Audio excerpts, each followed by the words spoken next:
Good evening, everyone. Welcome to our regular council meeting for June 18, 2024, 7:06 p.m. Can we please stand for the Pledge of Allegiance? Ready, begin.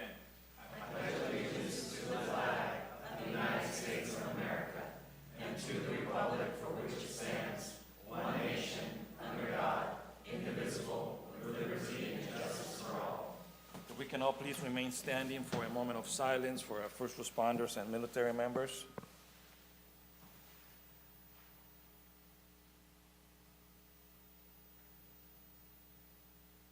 Thank you. You may be seated.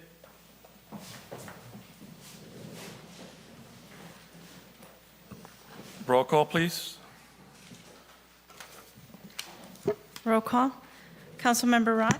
Present. Councilmember Soto? Present. Mayor Pro Tem Samra? Present. Mayor Moran? Present.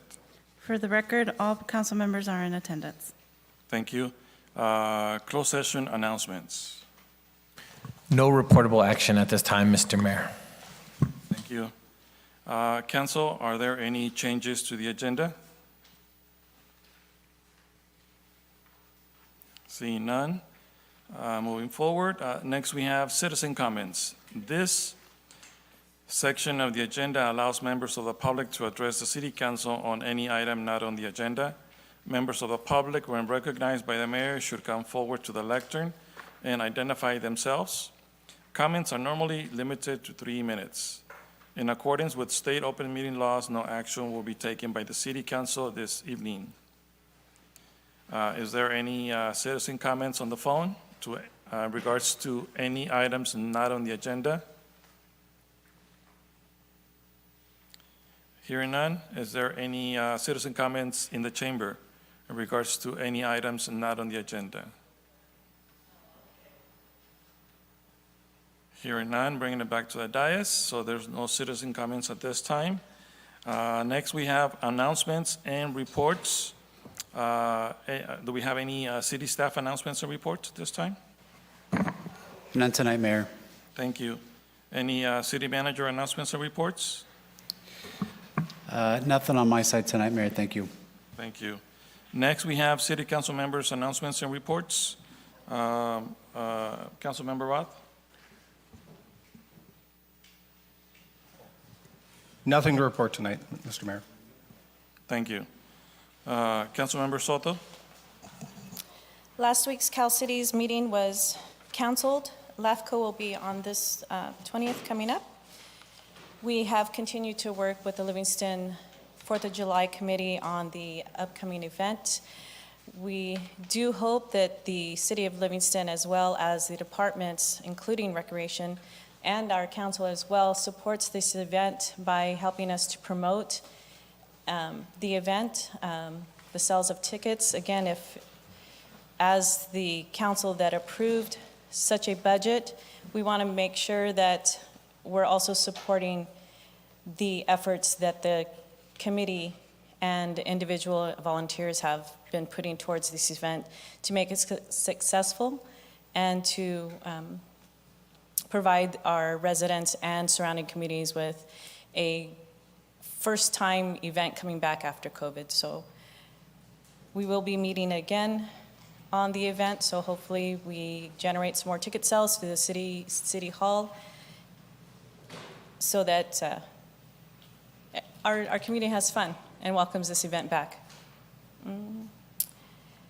On June 14th, I was appointed by the commander.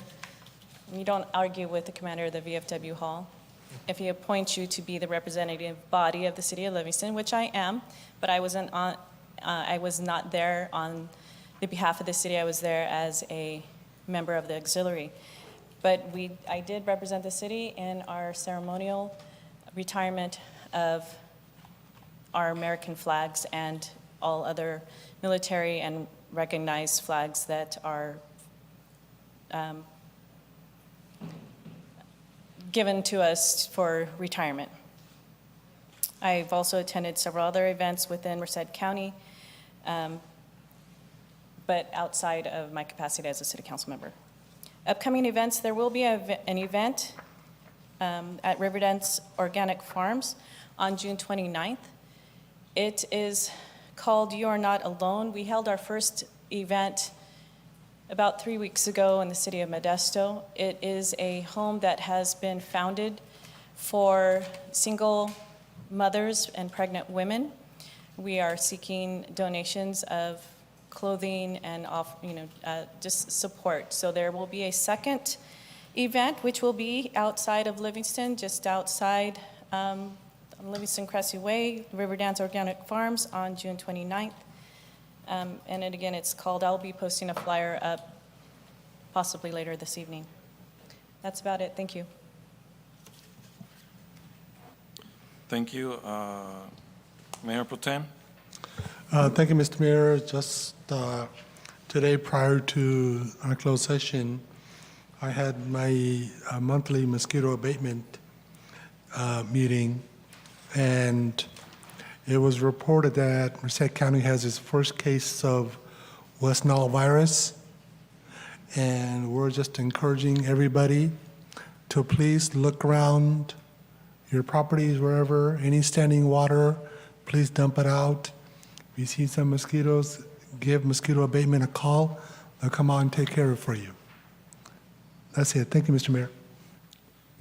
Thank you. And for myself, the only thing I have, one item, just a reminder and an invitation once again for this Saturday, we have the street signs unveiling, and it's going to be at the park, at Core Plaza Park, on Saturday at 10 a.m.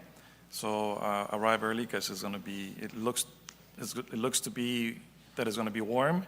So we're going to try and get that done as quick as possible. And so just to kind of try and beat the heat, even though it looks like it's going to be pretty warm. So Saturday, the street signs unveiling at Core Plaza Park at 10 a.m. Everyone is invited. And that's it. And I'm going to go back to announcements and reports. So we do have a report by Public Works, and we have a presentation. So I'm going to invite the whole entire department to come up and do this presentation for us tonight.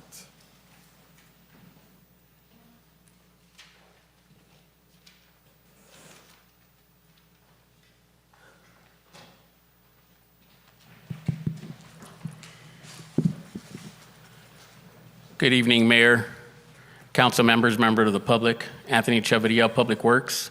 This evening, Mr. Jesus Chavez, our water sewer manager, will be providing an informational update to council in regards to the notice to comply with the nitrate control program that we received from the state. Take it away, Mr. Chavez. Good evening, Mayor, Council, and residents of Livingston.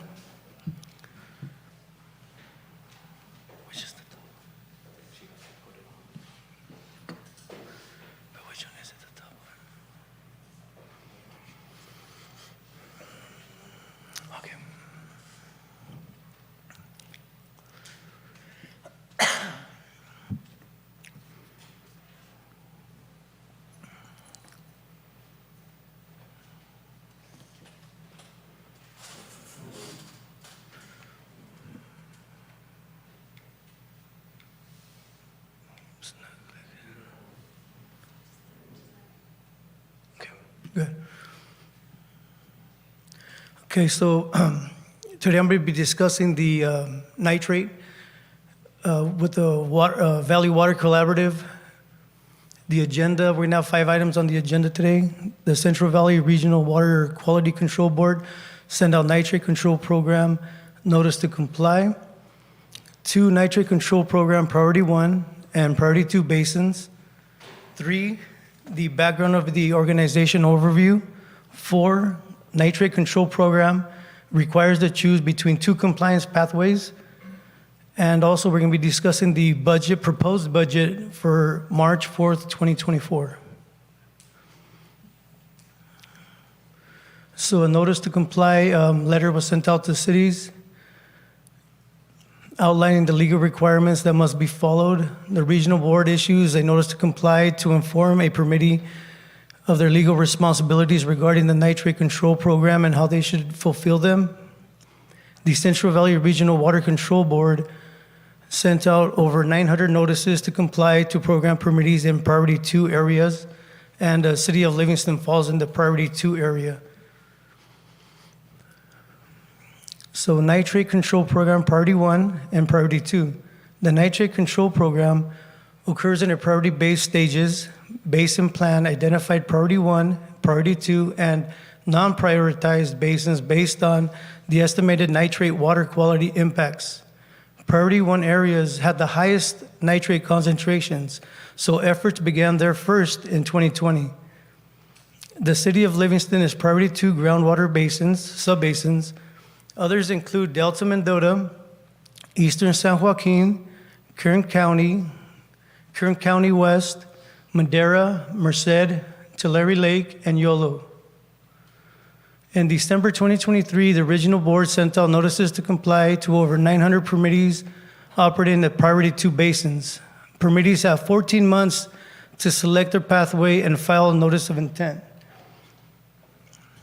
So the background to the organization and overview: the Nitrate Control Program was developed to address widespread nitrate pollution in the Central Valley.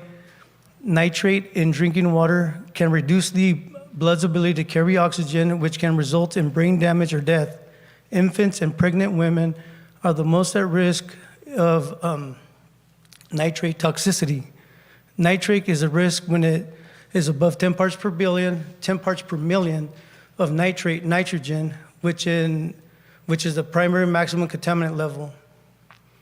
The Valley Water Collaborative is a nonprofit organization based in Modesto, California, and formed to assist permit holders in agriculture, cities, and industries in complying with the Nitrate Control Program.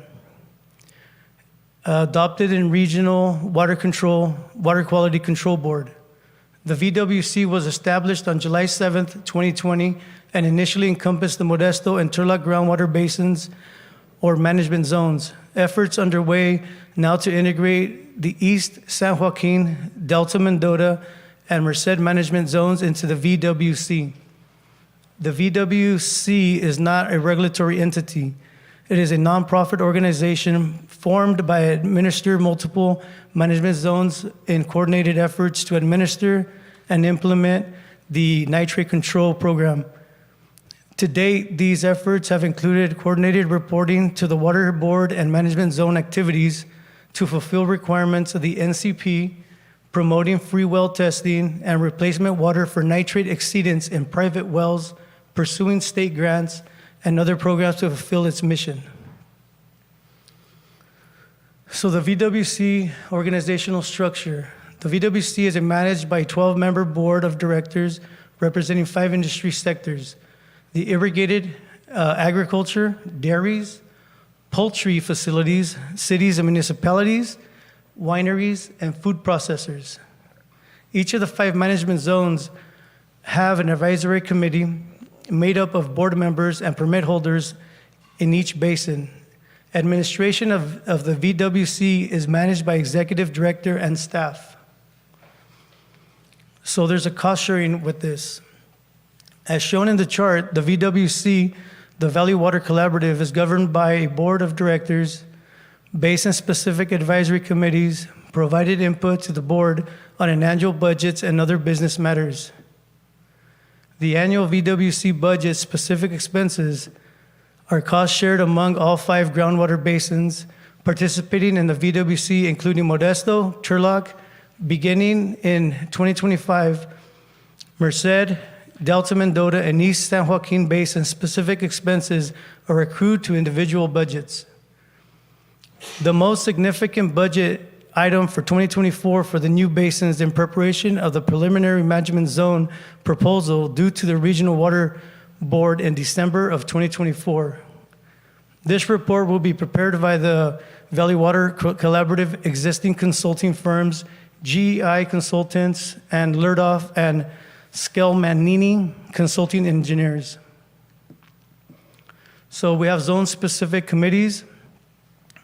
The VWC Board of Directors is in the process of creating an advisory committee to represent each of the management zones participating in the VWC.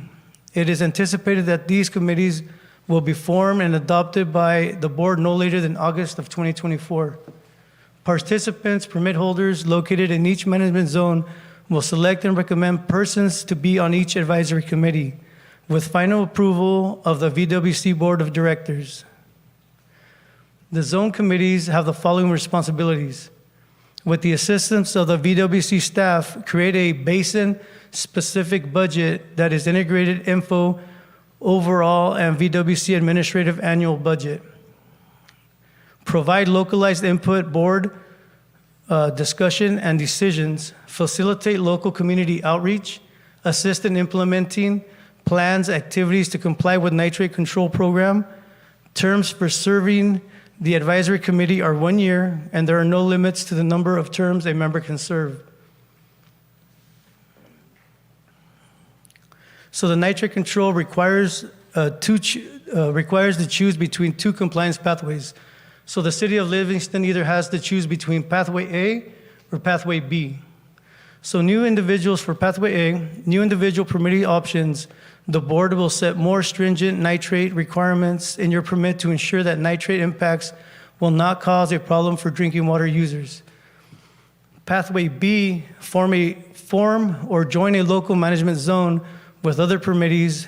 A management zone is an association of permittees that work together to reduce nitrate loading and to provide replacement drinking water for the communities and individuals whose wells are impacted by nitrates.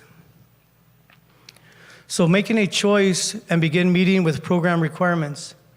If we choose pathway A, general requirements for pathway A are as follows. Assess your nitrate impacts to shallow groundwater. Prepare the nitrate assessment report that categorizes the impact of your discharge over a 20-year horizon. There are 5 categories for permittees choosing to comply under pathway A. Complete the notice of intent. Prepare an early action plan. Develop a proposed alternative compliance project in addition to activities already mandated. And you have to also submit an NOI and nitrate assessment report to the Central Valley Water Board no later than February 26, 2025. Initiate the EAP within 60 days of submittal of the plan. If we choose pathway B, the general requirements for pathway B are as follows. The permittees in the management zone work collectively to develop a preliminary management zone, proposals, and early action plan. Early action must describe how management zones and entity will provide affected residents interim drinking water solutions where drinking water exceeds nitrate water quality objectives. Management zone submits these documents in the Central Valley Water Board no later than December 28, 2024. Management zones initiates the EAP within 60 days following submittal of the plan unless otherwise directed by the Central Valley Water Board. Permittees submit an individual NOI that indicates their selection on pathway B no later than February 26, 2025. Permittees work together as a management zone, develop and submit the final management zone plan 180 days after the CVWB review and preliminary proposal. Develop and submit a management zone implementation plan 6 months after a final management zone proposal is accepted by the executive officer of the CVWB. As of right now, most cities are going towards pathway B because the cost of pathway A is going to be astronomical if the city wants to take it on their own. Here on this slide, we have a nitrate control implementations that shows the areas of priority 1 outlined in red, priority 2 outlined in orange, and the remaining areas that are in green.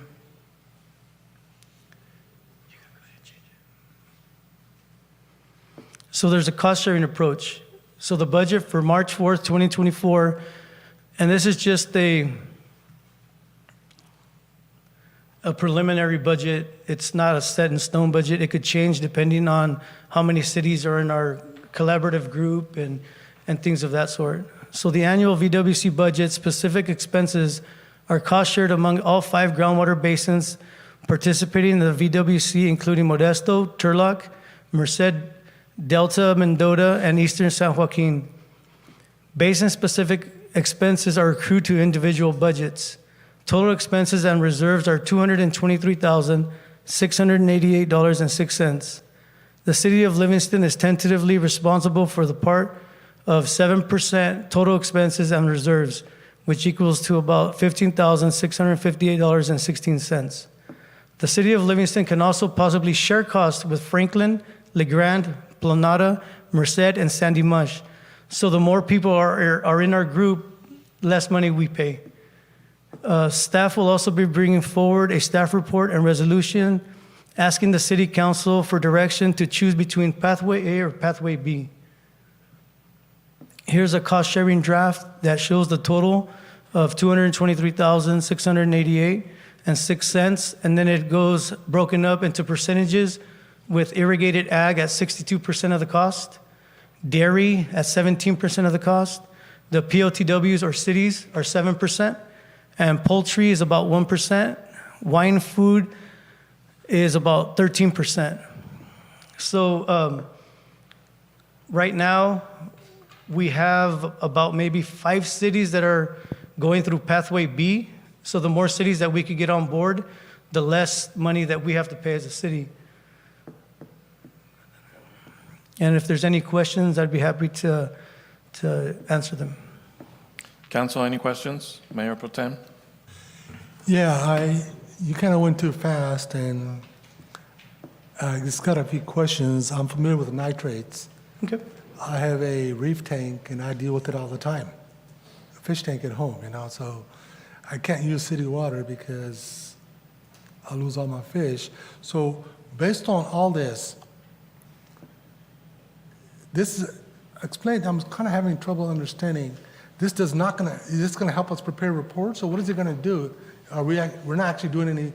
Only way to remove nitrates is through filtration. So that's my question.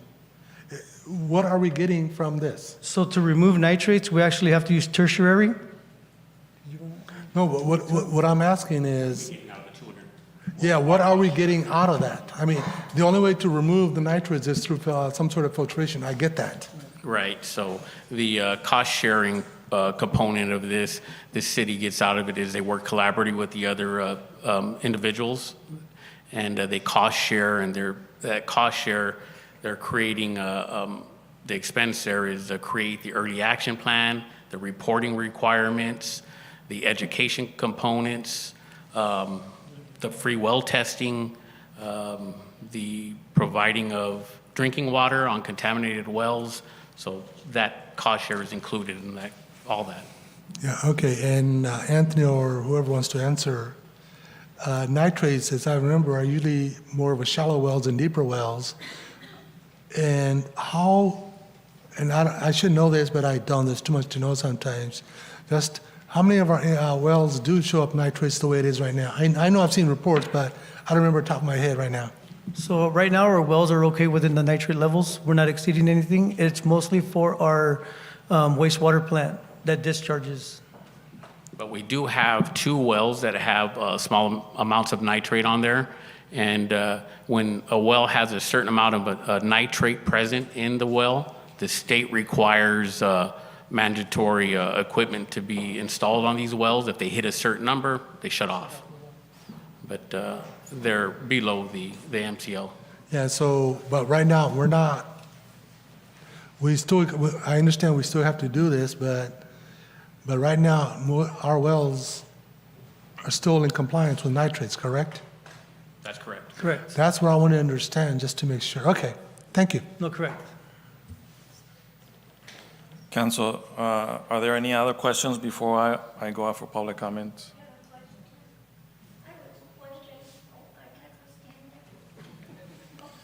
Is there any? I could bring you the mic. I could bring you the mic. I just wanted to know, our Livingston is one of the smallest of the cities listed, right? Are we paying a percentage based on the size of Livingston? Yeah, so right now, we're on a, we're just in the process of starting of who's going to pay what, right? So the bigger cities obviously are going to pay more, so we're going to go by discharging. Right now, Livingston is set to pay a certain amount, but the more cities that come in that actually discharge more to the actual, to our base, and then that's what's going to make the difference.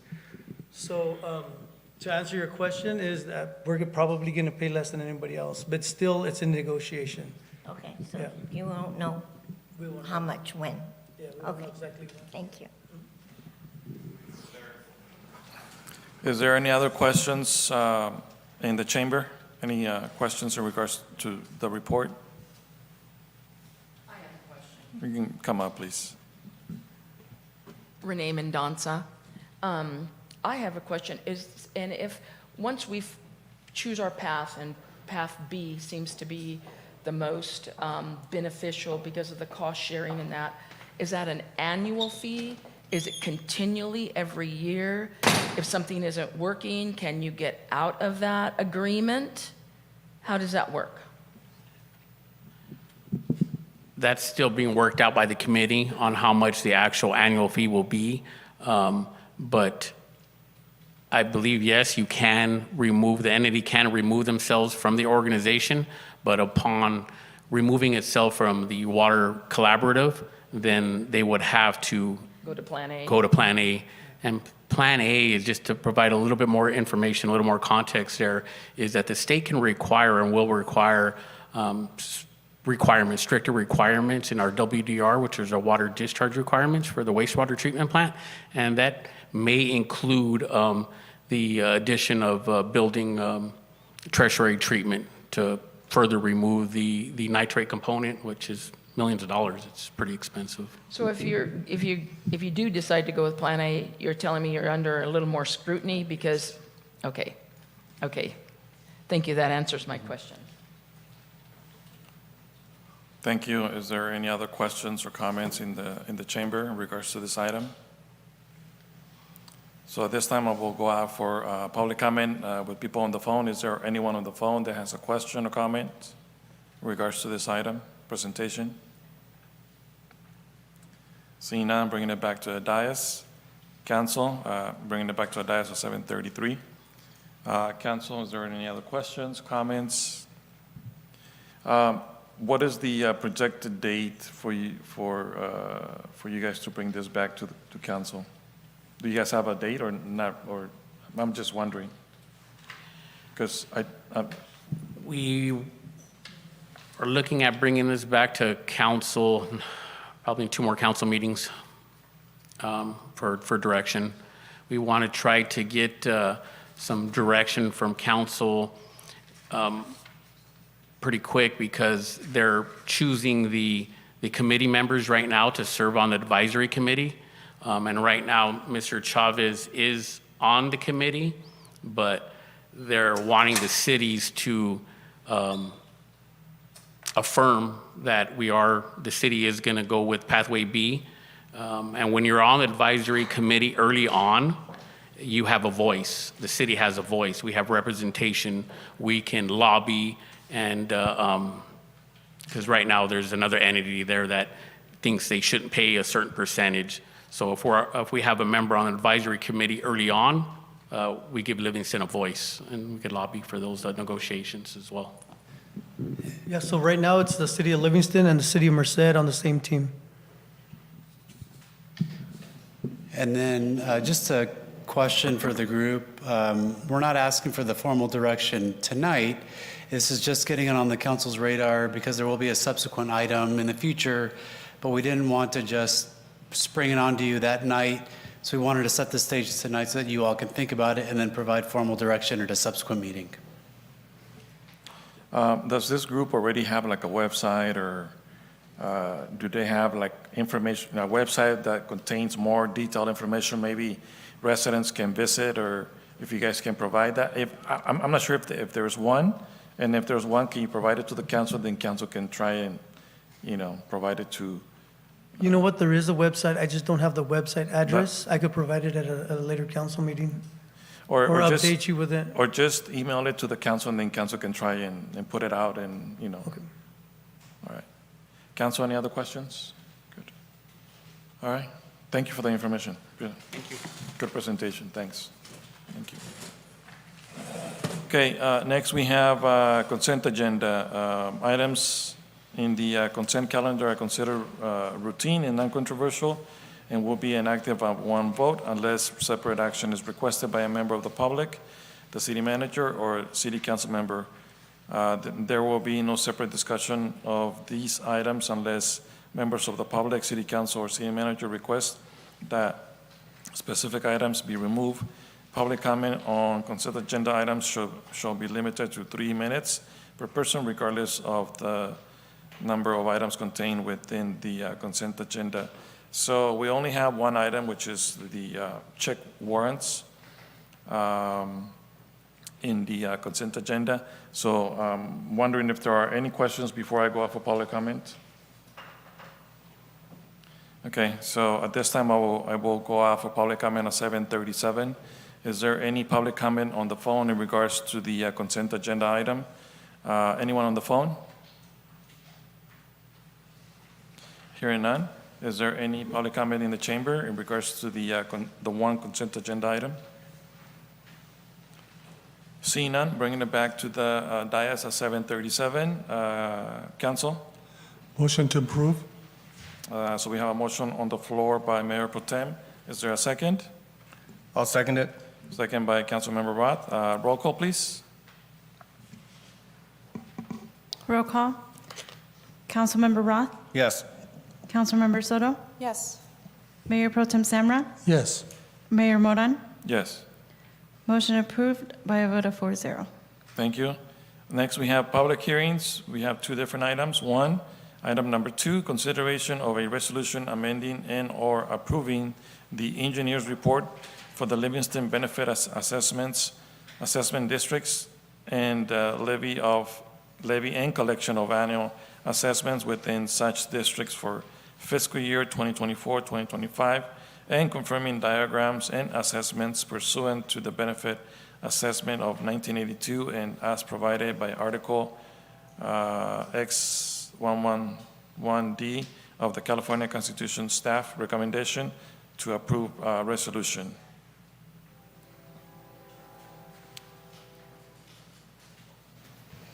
So Mayor, I do believe we have someone either on the line or in person to provide this presentation.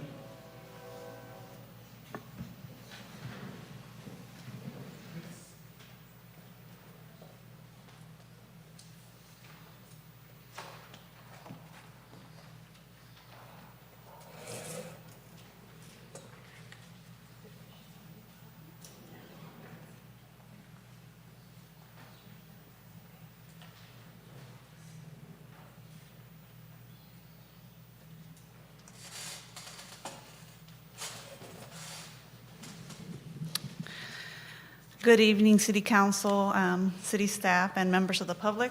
My name is Susana Hernandez, and I'm a Senior Project Manager at Wildan Financial Services. And I joined the meeting to assist staff in presenting the actions that are going to be taken by the City Council on today's agenda regarding the benefit assessment districts of the City of Livingston.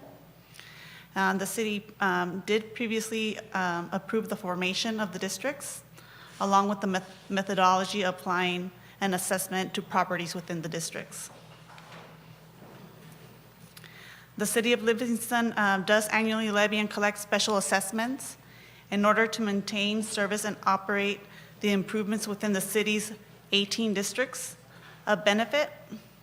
And these districts consist of residential properties. The areas of each district are shown on the slide here and are sporadically throughout the City of Livingston.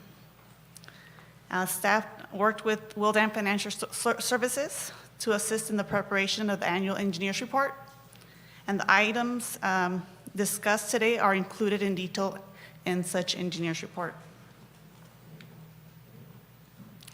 The levy and collection of annual assessments is for the maintenance and operation of various public drainage facilities. This could include lift stations, detention basins, pipelines, public streets, and related improvements.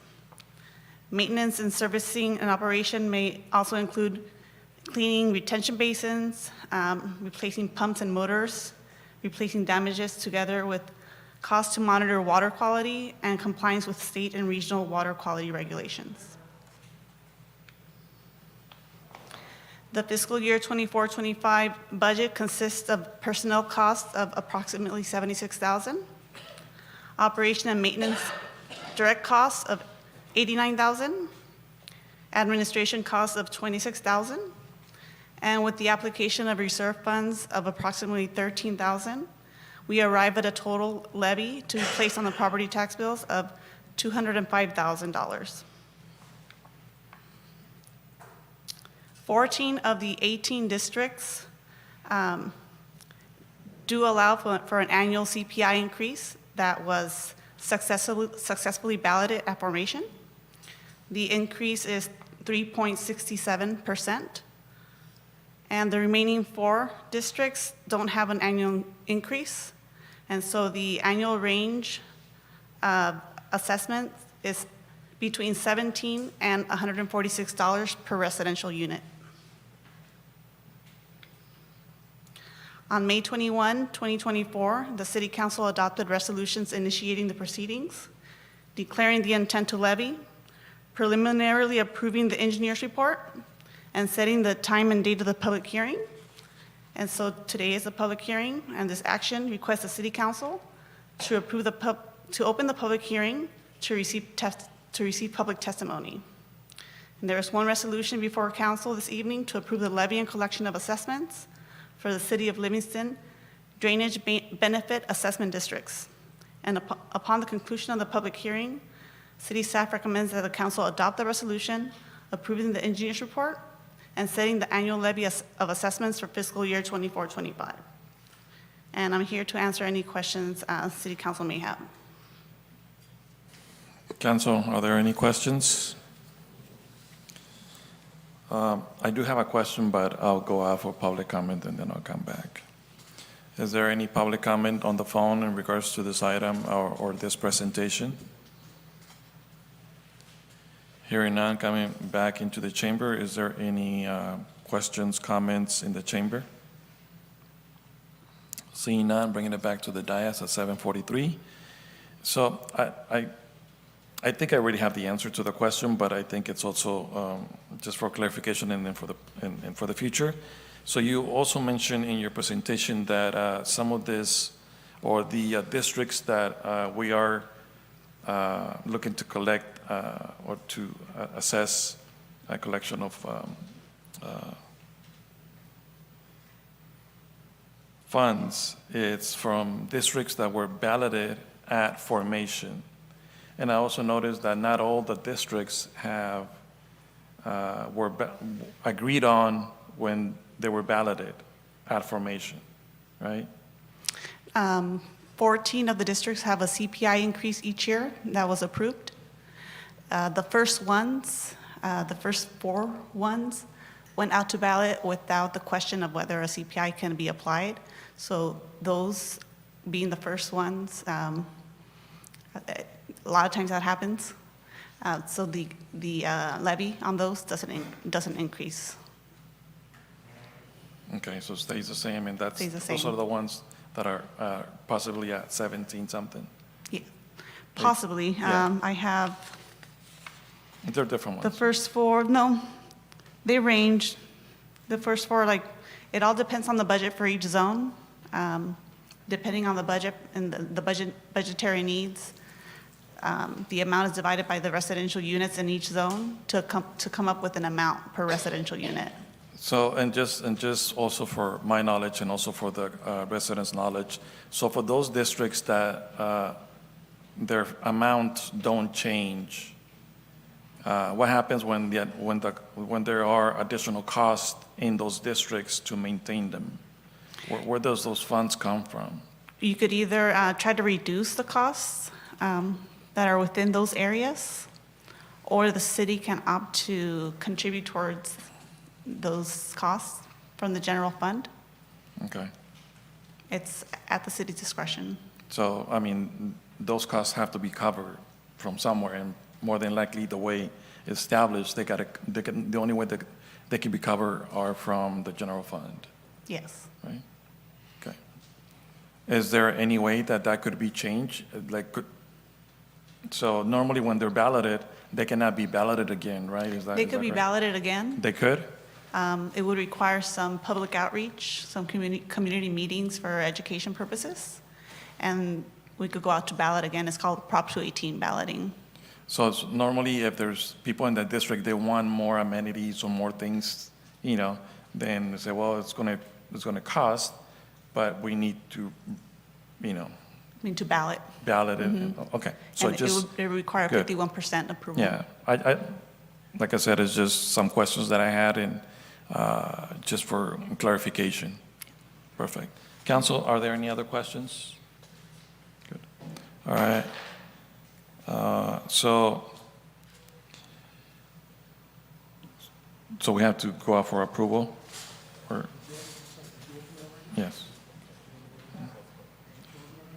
So at this time, at 7:47, we're going to close the public hearing. Mr. Mayor, if there's no other questions, I'll make the motion we adopt the resolution approving the engineer's report and levy collection of assessments and confirm the diagrams and assessments of fiscal year 2024 and 2025 for City of Livingston Benefit Assessment District. Thank you. So there's a motion on the floor by Mayor Pro Tem. Is there a second? I'll second it. Roll call, please. Roll call, Councilmember Roth, Yes. Councilmember Soto, Yes. Councilmember Semra, Yes. Mayor Moran. Yes. Motion approved by a vote of 4-0. Thank you. Mayor Pro Tem. That's okay. All right. She means well. Okay. All right. That's okay. No. He said it. I didn't even say a word. The mayor said it. I didn't say a word. I just said yes. Okay. Next public hearing, item number 3, consideration of a resolution amending and/or approving the engineer's report for the citywide consolidated landscape maintenance assessment district number 1 and the levy and collection of annual assessments within such district for fiscal year 2024-2025 and confirming diagrams and assessments pursuant to the provisions of Part 2 of Division 15 of the California Streets and Highways Code and as provided by Article XIIID of the California Constitution. Staff recommendation, approved resolution. So at this time, at 7:49, I'm going to open the public hearing.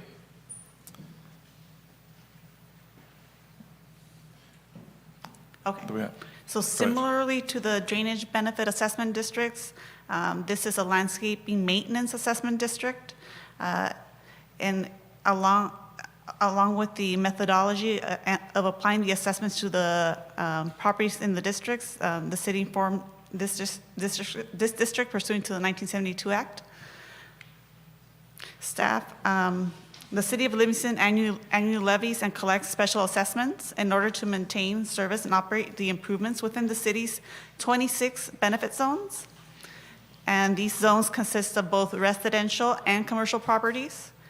The boundary of each zone is shown on this slide, and they're also sporadically throughout the city. Staff worked with Wildan Financial Services to assist with the preparation of the annual engineer's report, and the details of the items discussed today are included in the engineer's report. The levy and collection of annual assessments is for the maintenance, servicing, and operation of landscape improvements, park maintenance, street light maintenance, and graffiti removal within the 26 zones.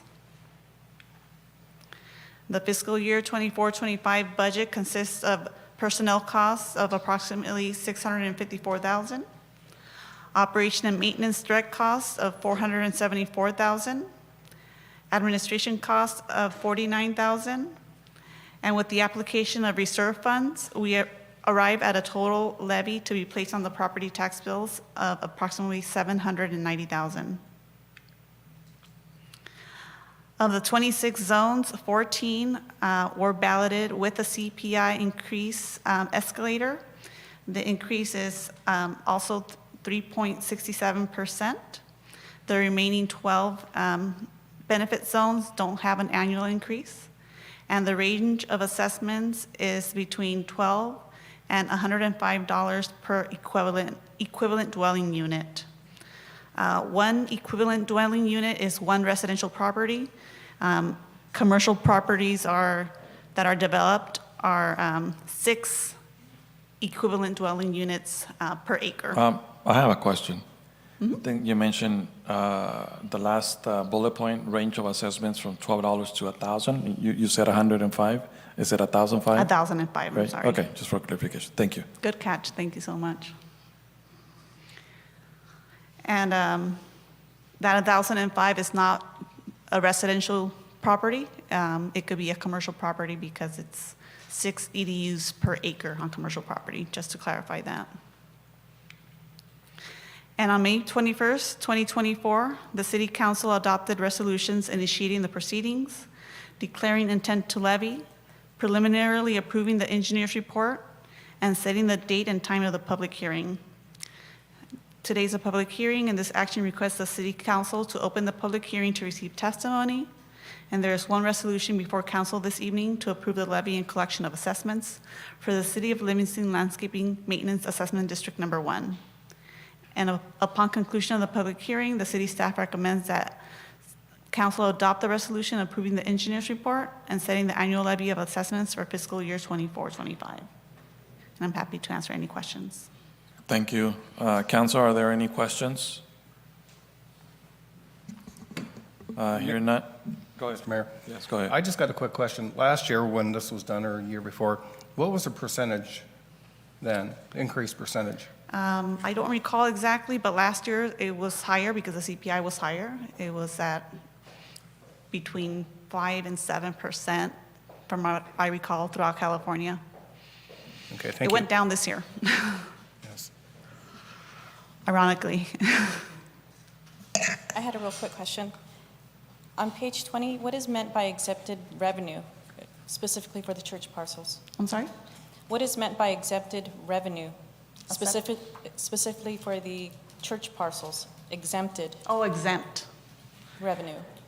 It's parcels that are not necessarily benefiting from the landscaping improvements. And it's church properties that I noticed, where there might have been an agreement at the formation of the districts to exempt those properties. And so any costs associated with any landscaping that they benefit from would be paid from the city's general fund.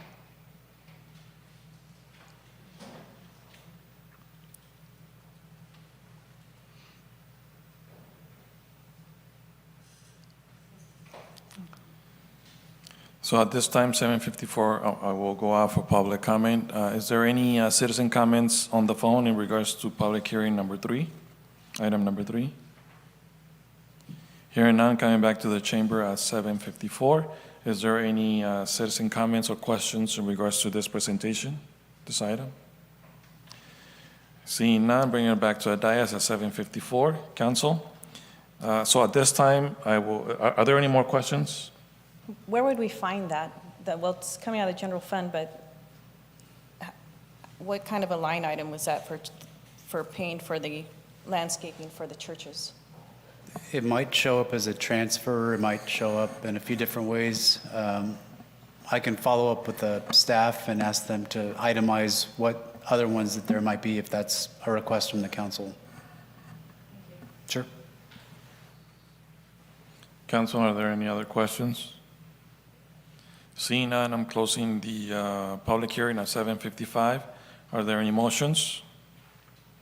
Mr. Mayor, I'll make the motion that we adopt the resolution approving the engineer's report and the levy for collection of assessment of confirming the diagram assessments for the fiscal year 2024 and for the consolidated landscaping and maintenance assessment district number 1. Thank you, Mayor Pro Tem. Is there a second? I'll second it. We have a first and a second. Roll call, please. Roll call. Councilmember Roth? Yes. Councilmember Soto? Yes. Mayor Pro Tem Samra? Yes. Mayor Moran? Yes. Motion approved by a vote of 4-0. Thank you. Next, we have discussion and potential action items. Item number 4, consideration of a resolution submitting to the voters at the general municipal election to be consolidated with the statewide general election held on Tuesday, November 5th, 2024. An ordinance adopting a transaction and use tax and a resolution submitting to the voters of the general municipal election to be consolidated with the statewide general election held on Tuesday, November 5th. An ordinance adopting a transaction and use tax for police and fire purposes. The staff recommendation, approve resolution. Mr. Lopez? Thank you, Mayor. So tonight we'll be discussing item number 4, which you just summarized. I won't go through the whole thing again. But as reference, the issue at hand, Merced County has informed the city that it will need to contribute $750,000 to accommodate additional staffing needed at Livingston Station 96. The new staffing levels are because of directives from Sacramento. In the absence of $750,000 from the city and without a SAFER grant that the county has applied for, the county has advised the city that it will close Livingston Station 96 effective October 1, 2024. The last signed agreement between the city of Livingston and Merced County for fire protection services expired in 1995. The city is currently desiring to partner with the county on the submittal of a SAFER grant, which it has, which would fund the additional staffing needed at Station 96 for a limited term. A new sales tax measure may generate additional opportunities for the city of Livingston to enter into its own agreements with fire agencies, develop its own fire department, or other alternatives that the council may see fit. Additional background: on February 7, 2023, an item was brought forward to the council for fire staffing augmentation at a cost of $399,903. This item was pulled from the agenda that evening by previous management staff. On March 7, 2023, so a month later, Merced County informed the city that it would need to provide $750,000 of funding for the staffing. The city was provided a memo from CAL FIRE regarding changes to the minimum staffing level with no justification for the increase from $400,000. The council appointed Mayor Pro Tem Samra and Councilmember Roth to a sales tax ad hoc committee to explore funding services for the additional staffing needed. Earlier this year, the council authorized polling the community. And then finally, on May 7, 2024, the county recommended and adopted the closure of Station 96 effective October 1, 2024. Some key dates for the council. In February of 2023, the initial staffing augmentation cost was $399,903. A month later, Merced County informed the city that it will need to contribute $750,000 in funding to keep Station 96 open. In August of 2023, the council appointed Mayor Pro Tem Samra and Councilmember Roth to the Sales Tax Ad Hoc Committee. In February of 2024, the council approved an agreement with Public Opinion Strategies to poll the community and get their feelings and opinions on a potential sales tax measure. In May of 2024, Merced County authorized the closure of Station 96 effective October 1, 2024. In May of 2024, Public Opinion Strategies conducted its polling. And then at the first meeting in June 4th, the polling results were provided to the council as well as to the community. So as an overview of what the polls showed, voters are split on the ballot proposal with a quarter undecided. In terms of how the pollster did the polling, they did show that a majority of Democrats support the sales tax measure while all other parties oppose. No issue clearly dominated with respect to the resident sentiment, but managing growth, improving education, and fighting crime were all bunched at the top. There would be broad support for the city creating its own fire department if Merced County closes the fire station. There is split on hiring a contractor. The city creating its own fire department is supported across the board. This is clearly the more popular option. The top item voters want prioritized is maintaining emergency response times, followed by fixing potholes, safety gear, and keeping the fire station in Livingston. City beautification items fall towards the bottom. As we discussed at the first meeting, or as the council discussed the first meeting in June, there are some key policy items that the council provided direction on.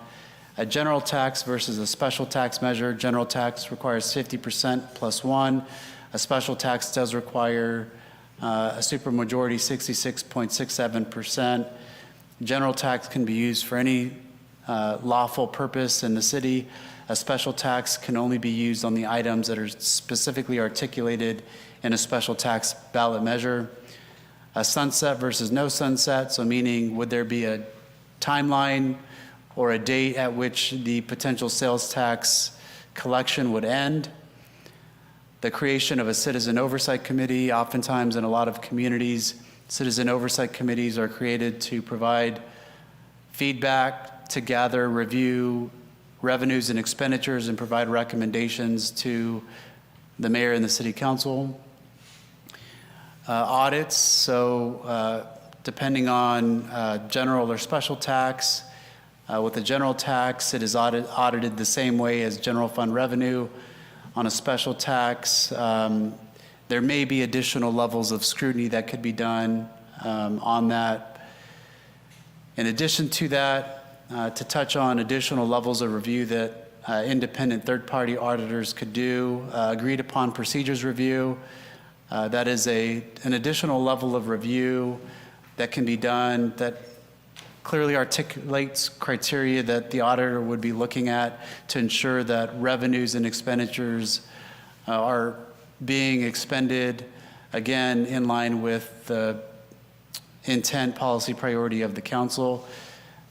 Mentioned the Citizen Oversight Committee, and then finally, public education. Based on the polling that was done, it did show that once residents are educated or informed of what the potential sales tax measure would be used for, there is an increase in the population that seems to be in favor of a potential sales tax measure. So on June 4th, 2024, the council provided direction on the policy direction questions, or the policy questions that staff provided to the council. The council directed the city attorney's office to develop the necessary documents for a potential sales tax measure to appear on the November ballot. The council did direct that a general sales tax and a special sales tax were developed. I know that we had one council member that was absent. The council preferred to have both options available tonight to discuss and weigh in on. The council directed staff to retain a firm and inform and educate the public on the potential sales tax measure. Again, that is something that we would solicit proposals for and then bring back to the council to approve at a future date, assuming that the council does choose to send this to the voters. Item number 3, council directed the ballot language crafted with data collected from the polling consultant in line with city attorney's office. And then finally, the council directed no sunset included in the proposed ballot items. So tonight, we are seeking council direction on the following items, weighing in on whether there is a special tax versus a general tax. That's item number 1. There are additional items that need to be provided to the registrar of voters, and so instead of having future items where we're asking council direction on who should be developing those, we included this tonight to get council direction on these items. These items would need to be provided to the registrar of voters. These items include arguments in favor of the local measure to be provided to the registrar. This would show up on the informational guide that voters receive. A few options that we've listed here for the council include directing the city attorney to write and develop those items. We can certainly bring those back to council to see those prior to sending them over to the registrar. An option could be to have the mayor tasked with writing and developing those items, or other council members to write and develop those items, bringing them back to council to review. Or the council could direct another member of the public to write and develop. Oftentimes, depending on ballot items. You could have prominent members of the community. You could have prominent business members, Chamber of Commerce to develop that, write that on behalf of the city. It's really dependent on what the council prefers. And then item number 3, if there is a potential argument against the local measure, it does make sense for the council to weigh in on who would be tasked with a response or rebuttal that could theoretically be put out there by a member of the community. Again, similar to item number 2, the council could direct the city attorney to develop and write that item. The council could select to have the mayor write and develop that, or another member of council. Or 3, the council could elect to have another member of the public, as I mentioned earlier, to write and develop a rebuttal or response against those that may choose to oppose that local measure. That concludes my report, Mayor. Happy to answer any questions. I will note that there is the general tax measure that's included in your backup, as well as the special tax measure that was directed by the council. City Attorney and I are happy to answer any questions, Mayor. Thank you. Thank you for that presentation. Council, are there any questions this time before I go for public comment? I have a quick question. Go ahead. So regards to City Attorney, there is a little clause that you have here at the bottom of page 1, and you do state that in no way it's going to affect us. I know that nothing has its certainty, but to me, this is how I read what is stated in your report.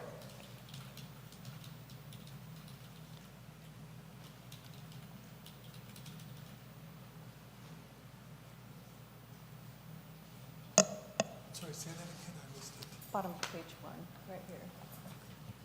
So on the ballot also, there's going to be changes on how the state and local governments can impose taxes and fees.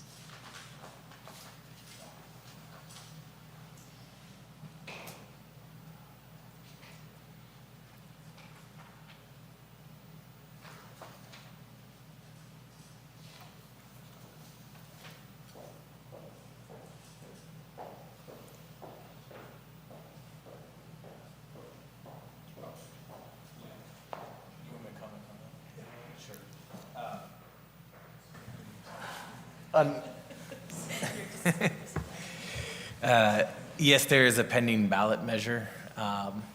It didn't make the ballot last year, and it's still kind of unclear if it's going to make the ballot this year.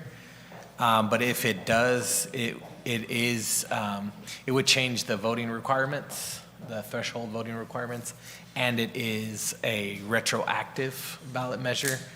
So with that being said, if it effectively wants to require everything to be the supermajority or the 2/3 majority vote in order to pass any sort of tax.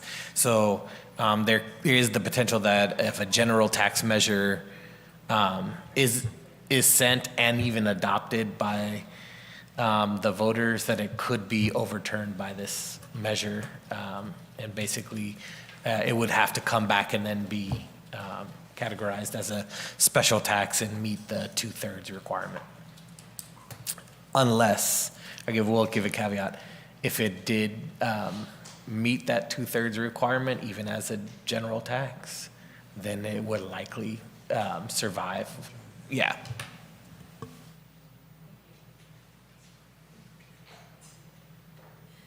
It's just me talking.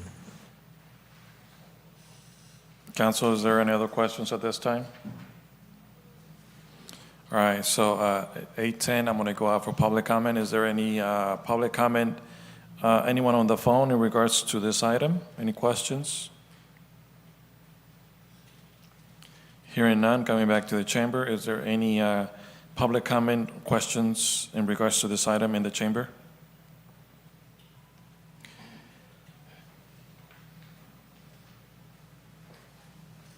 Thank you. If you can state your name for the record. David Bates, Mr. Mayor, Council, thank you for the opportunity to speak on this matter. For the record, I am not a fan of tax increases of any kind. Not just here, but tax increases in general. However, there are times when, unfortunately, they become almost a necessity in order to accomplish a specific goal. I think we know what the specific goal that council is attempting to accomplish here, and I got to agree with that. The two options that that are on the table as far as the general tax and special tax, my concern is, as with any other tax increase, that in a general tax situation, council will have the option to move that money around to whatever project is in dire straits that needs to be done and is a matter of some urgency. With the special tax, which I personally would be more inclined to support, that's earmarked. You can't rob Peter to pay Paul once that's been put in place. That goes specific to police and fire services in Livingston. And once it's there, that's where that money's guaranteed to go. I know there are ways around the general tax that we can say it's going to these 2-3 specific places, and that's great, and y'all may be agreeing with that right now. In 3, 4, 10 years down the road, we don't know who's going to be sitting up there, and we don't know where that money's going. So, and I understand the concern with the simple 50% plus one versus the supermajority vote.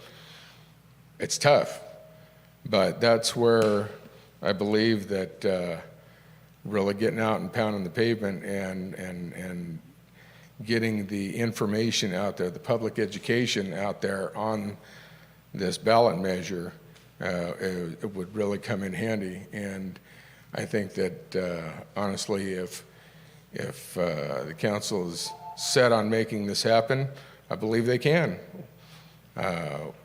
on the special tax. But again, it's gonna require a lot of buckling down and getting that information out there. Thank you. Thank you. Is there any other additional comments or questions in regards to this item? Please state your name for the record. Renee Mendonça. I just wanted to add also that the special tax, of course, that way it could not be moved around, because I feel like it's imperative that we keep that fire station open. Whether or not the city of Livingston residents realize it, if we don't pay it in a special tax, you're going to be paying it to your homeowners. If we turn from an ISO protection class 2-4 to a protection class 8 or 10, because our nearest responding unit is Balico, Delhi, you're going to increase your cost on your homeowners of approximately, smaller dwelling, $250 a year, if your homeowners doesn't get off you. Because in California, we're uninsurable right now. And you know what's happening. Farmers, Allstate, State Farm is pulled out of the state of California. They don't even want to write anybody. They're looking at homes through drones to see if you even have a tree leaning against you. But when you turn to a protection class 8, you might as well go to the California Fair Plan. So, and that's why it's important that the information that we disseminate down to the people, to the voters, give them all of the outlook in California, what's going on, and why it's imperative.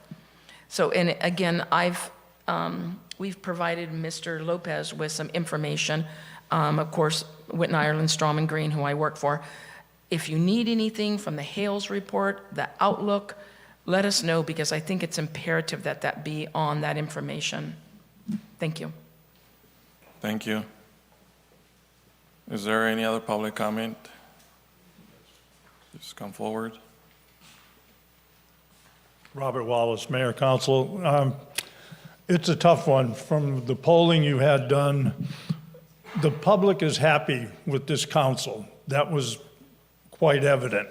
The problem I see also 6, 7, 8 years from now, if that's the general and it can be moved and taken away, the city could possibly find itself right back where it was.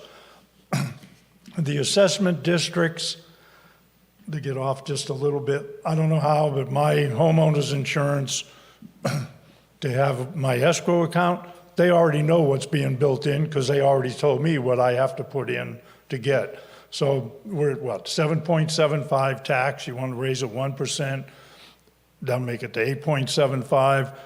My question is, how does that stack up? This council has got to get out and you've got to get to the people. They've got to understand what that money is for. And I think if that is done, you could get the special tax passed in this city. Thank you. Thank you. Is there any other public comment in the chamber at this time? Seeing none, bringing it back to the dais, closing public comment at 8:17. So, you know, I agree, I don't like any additional taxes because it's just, you know, taxes for this, taxes for that, and, you know, and I think there was a couple of things that were said, you know, one, there's a big difference between being a special tax and being a general tax. Personally, I prefer moving forward and thinking ahead because we don't know what's going to happen in 4 years, 10 years. You know, we don't know how councils might want to spend money, and you know, and they can always move money around unless it is in a special tax fund. That cannot be moved around, well, not as easily, you know. Once it's approved for something specific, it has to be used for that specifically. That is one of the advantages. What I kept on hearing, not only today, but last couple of weeks, last week, last few days, is, you know, it's the residents. I think everyone that I spoke to, or everyone that I was messaged about this, or I think everyone was inclining towards a special tax, even if it requires 3/4 or 2/3 majority. You know, yes, it is going to require more people voting to support this. I guess up to a certain point, it might look a little bit more risky, because what if we don't get enough votes? Then what if we don't get the SAFER grant? Right now, we have more or less actually based on the decision from the Board of Supervisors until October the 1st. And more or less to kind of wait and see a response, an answer on the SAFER grant. We're hoping to have a response by then. So then the other question is, what happens if we don't get the SAFER grant and we don't pass a ballot measure? We have no way of funding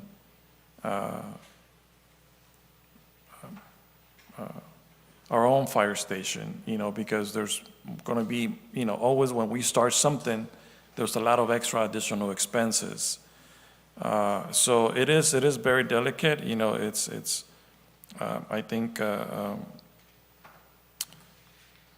taxes are not easy to digest. We already pay taxes when we work, then we go to the store and pay more taxes, and then we pay taxes on everything else. But if we want, you know, there was something else also that was mentioned. If we don't pay this, if we don't use or we don't pay towards this tax we're going to pay it either way on insurance. Probably even worse, because we cannot, that is something that doesn't depend on us. It depends on the insurance, how much they want to charge us, especially right now when there's a lot of insurance companies that already left California. And actually, I think right now we're in an even worse situation because there's less companies insuring homes in California, or just anything in general. So they can pretty much almost charge anything they want because they are far fewer, less providers. So we are in a very tough situation. It's not easy. But personally, a couple of things. Even though it might be a little bit more difficult to get the 2/3 votes, but I think it's based on what people have said, what residents have shared is that is probably the one thing that they will consider to support. They're just afraid of that if we consider a general fund tax or a general tax, they're just afraid that money will be moved, and then we're back in the same situation, struggling to have our own fire station open and safety concerns. So just my 2 cents. Council, any comments? Mr. Mayor, for me, I heard the citizens and I heard you. It's a very, very valid point. A general tax can be shuffled around. Special tax can't. And what my fear is, same as everybody else, is that we do have a very, very broad support to continue to keep our fire station open. Everybody's for it. I haven't seen anybody, but then, as a citizen said earlier, there's also a general sentiment out there, people out there not wanting more taxes. So there are people on both sides of it. Now, some of the options we have is that, and then just for our discussion, and again, I'm okay either way, is do we risk going 2/3? Or do we go there? Or there was an option in there to have a citizens oversight committee put in to make sure that council can't move money around, or at least is going to go through some sort of a citizens to make sure, hey, wait a minute, why are you moving this money? And also, I've heard that most of the council here, through our discussions overall, we do favor Livingston-owned department ourselves. Not contract the county, but have our own. I heard it loud and clear from our people. So another question I have to ask is, if this goes through as a general or special, even as a general, just for the sake of discussion, if it goes for a general, we or the council, it's not going to happen until next year, because if it goes to voters, we're not going to see the money until next year anyway. So when the council comes in, they're going to have a very difficult decision to make, the future council. How do we fund the department? How do we fund the fire? How do we fund it? The money's already going to be allocated. Now, if there's no money in there, how are they going to keep the fire station open if they move the money out? It's going to become a very difficult budgeting trick. Take the money out of this general account, move it somewhere else where we want it. Now, how are we going to pay for the firefighters? So that's something we want to consider. Will it help, or will it help persuade people in saying, yeah, we like to go general, but to assure that we're going to do this, we will have a citizen oversight committee. That's just food for thought. I'm not saying one way or the other, just food for thought. And then to add further, under council direction, whatever decision we come up with, general or special, I think the voters would like to see not some attorney write an argument for or against, or the rebuttal, because who's an attorney to the people? Nobody. I think they would have more faith in elected officials writing the argument for, in favor, and the rebuttal. I think it would carry more weight with the people. Yes, Mr. Santos, the city attorney, says, here's why you should support it. Why do I trust an attorney? I don't trust attorneys. You know, so it makes it. And no offense, Mr. Santos. I'm just using an example, okay? No, not whatsoever. Now, like in the survey says, and it was said it here too, there is a general support for the council, and the majority and sometimes the supermajority. So a rebuttal and an argument for by, I would say, the mayor and maybe the mayor pro tem, or however you want to do it, two council members saying, please support this, and here's why we think we can ensure that, it would carry a lot more weight. Just the name recognition would help over an attorney. So I can either go say, mayor, write the, well, sure, somebody's going to write it, but signs it basically, or the mayor and mayor pro tem. We can call for staff to help with the wording. Yeah, so I just want to add just quickly a little clarification on the arguments. So the arguments have to be neutral. So the city can provide information, they cannot advocate one way or the other. So the argument wouldn't be signed by the mayor. It could be, the wording can be crafted by the mayor, a member of the council, a member of the public, the city attorney's office. Typically, we assist in the sense that there is a word limit, so ensuring that The 180 words, yeah. yeah, and then ensuring the review to make sure we're not crossing the line between advocacy and information. Okay, so then thank you. I did not know that. Thank you for the. So I thought that, and I take that back. I thought the mayor, whoever his task was writing, I thought they actually signed it and says I approve of it. That's what I was looking at, more community buy-in if that was allowed. But if it's not allowed, then I don't think it matters then, So thank you for the clarification. Thank you.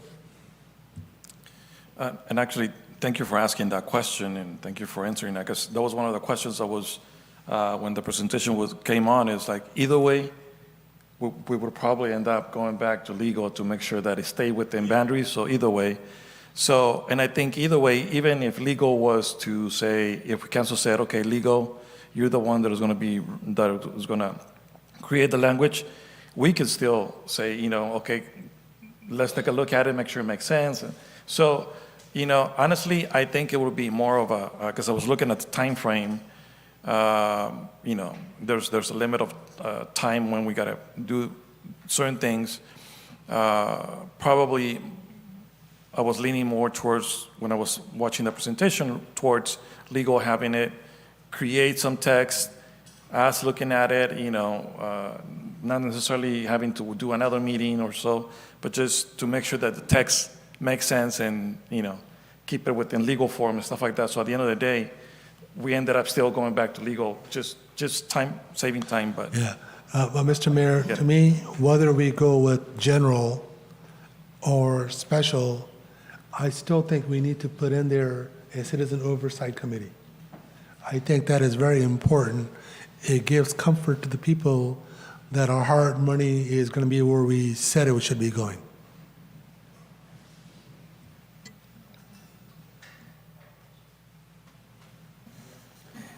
So Mayor, if I could add something. In the proposed, or in the resolution, it does say the council may establish it. If the council wanted to make it a requirement, they can certainly change that to shall. I really think to give comfort to the people, Mr. Mayor and the council, that we should change it to word shall. Yes.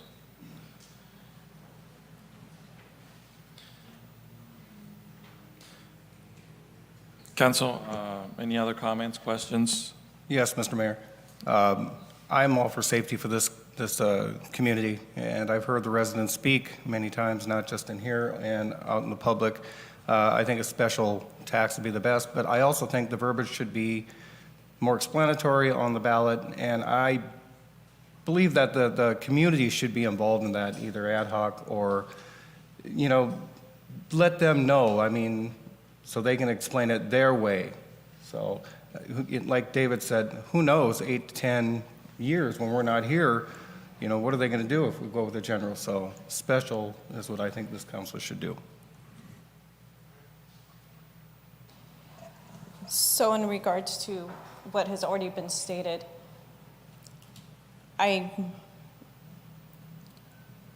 what I heard earlier was to not have the city attorney involved, but I think we've already discussed that. But in the following sections in the resolution, it asks of the city clerk as well as council and the city attorney to provide some of the verbiage for the rebuttal and the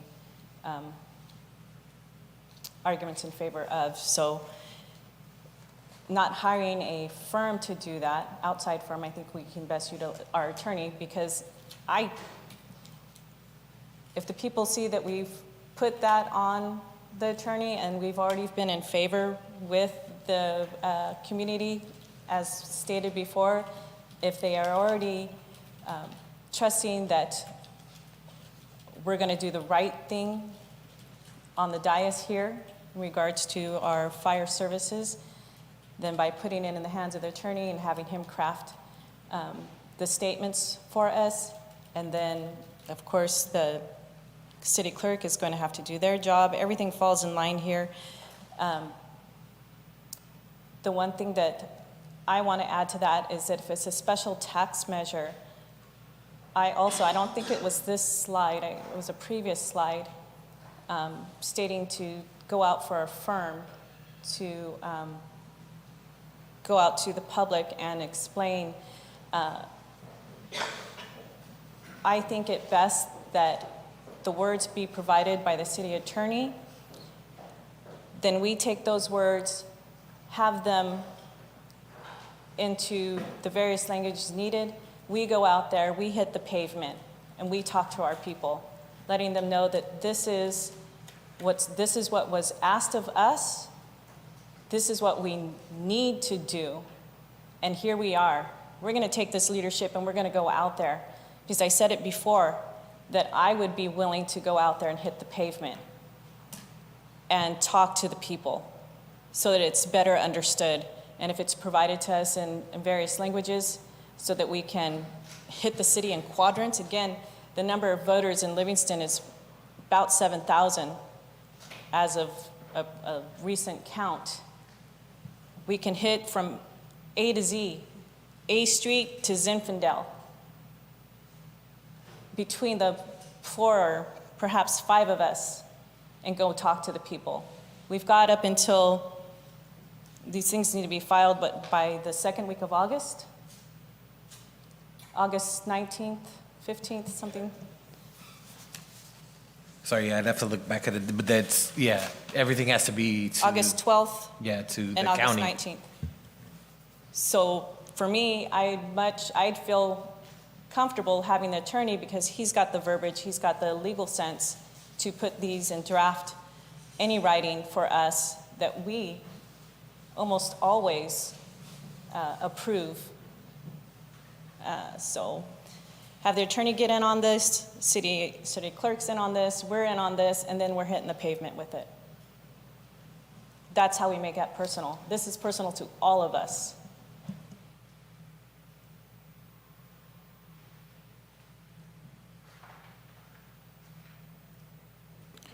Council, so comments, questions? I would make a recommendation, or I would support a special tax, or going towards a special tax. I think I do hear that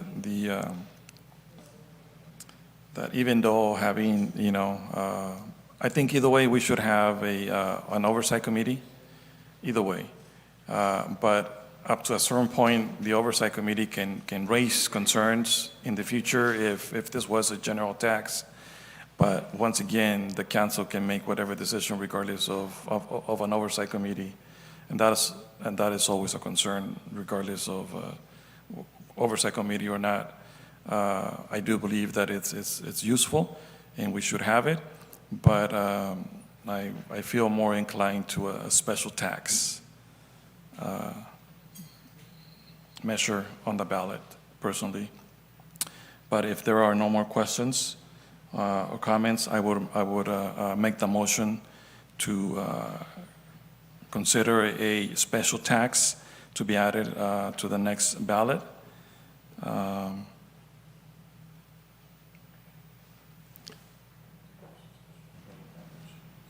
No sunset? Sorry, Mr. Mayor. Yeah, it would just be to approve the resolution relating to the proposed draft special tax with the Change to shall. with the changed language regarding the oversight committee from may to shall. And I believe there is no current sunset provision in there. All right. So everything he said, that's my motion. No, that's not. So we have a motion on the floor by the mayor. Is there a second? I will second that. So we have a motion on the floor by the mayor and a second by Mayor Pro Tem. Roll call, please. Roll call. Councilmember Roth? Yes. Councilmember Soto? Yes. Mayor Pro Tem Samra? Yes. Mayor Moran? Yes. Motion approved by a vote of 4-0. Thank you.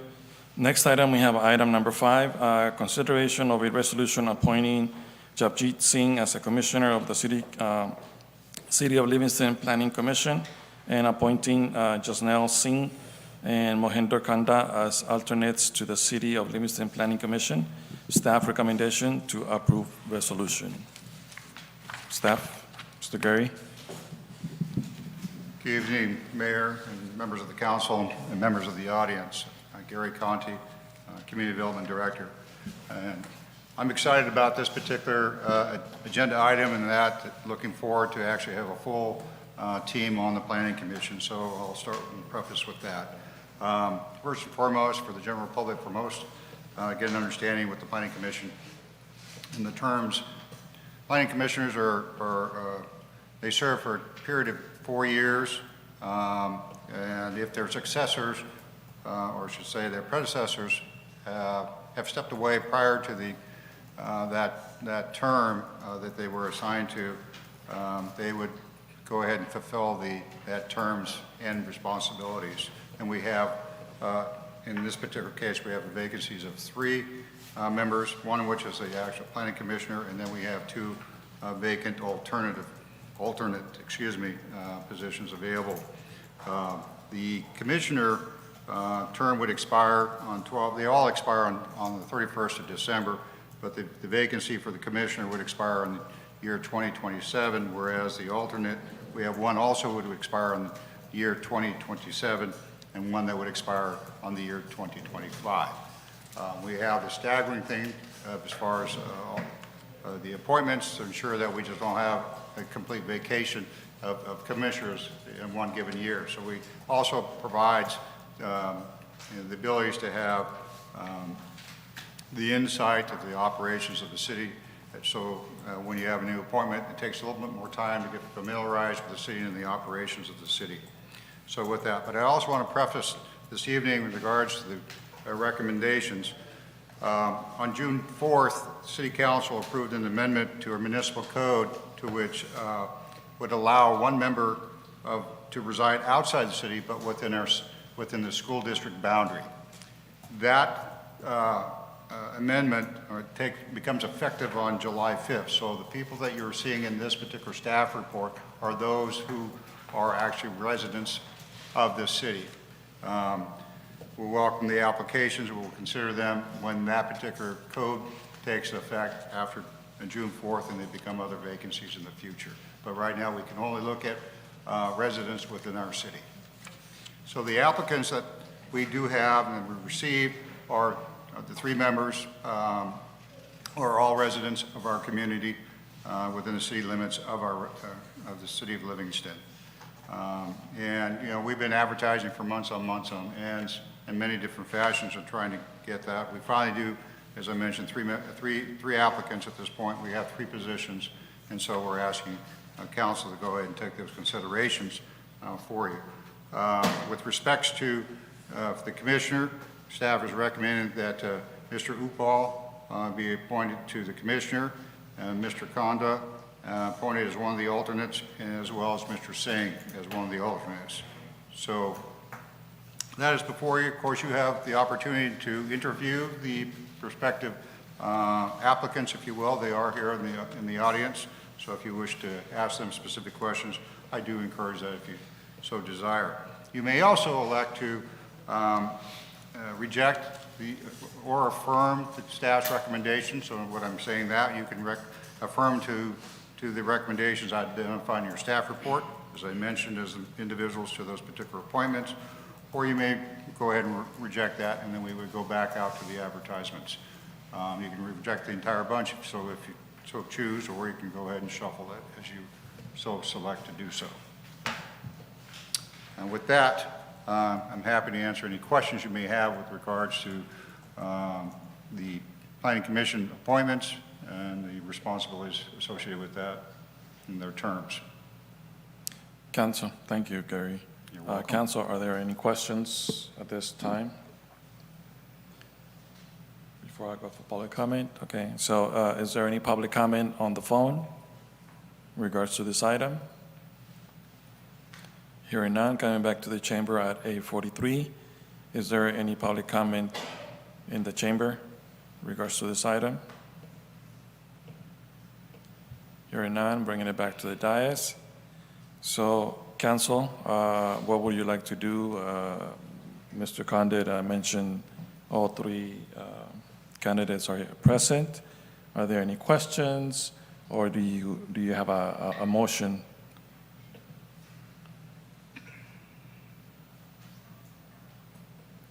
I make the motion to, as Mr. Condit has presented to us, appointing Jappreet Singh Upal as the commissioner, appointing Jasnel and Mohinder as alternates. So we have a motion on the floor. Is there a second? I'll second it. Motion on the floor by Councilmember Soto and Councilmember Roth. Roll call, please. Roll call. Councilmember Roth. Yes. Councilmember Soto. Yes. Mayor Pro Tem Samra. Yes. Mayor Moran. Yes. Motion approved by a vote of 4-0. Thank you. Congratulations. And then if you guys can hold on, and then in a little bit, then we'll do the oath of office in a little bit, okay? I thank you. All right, thank you.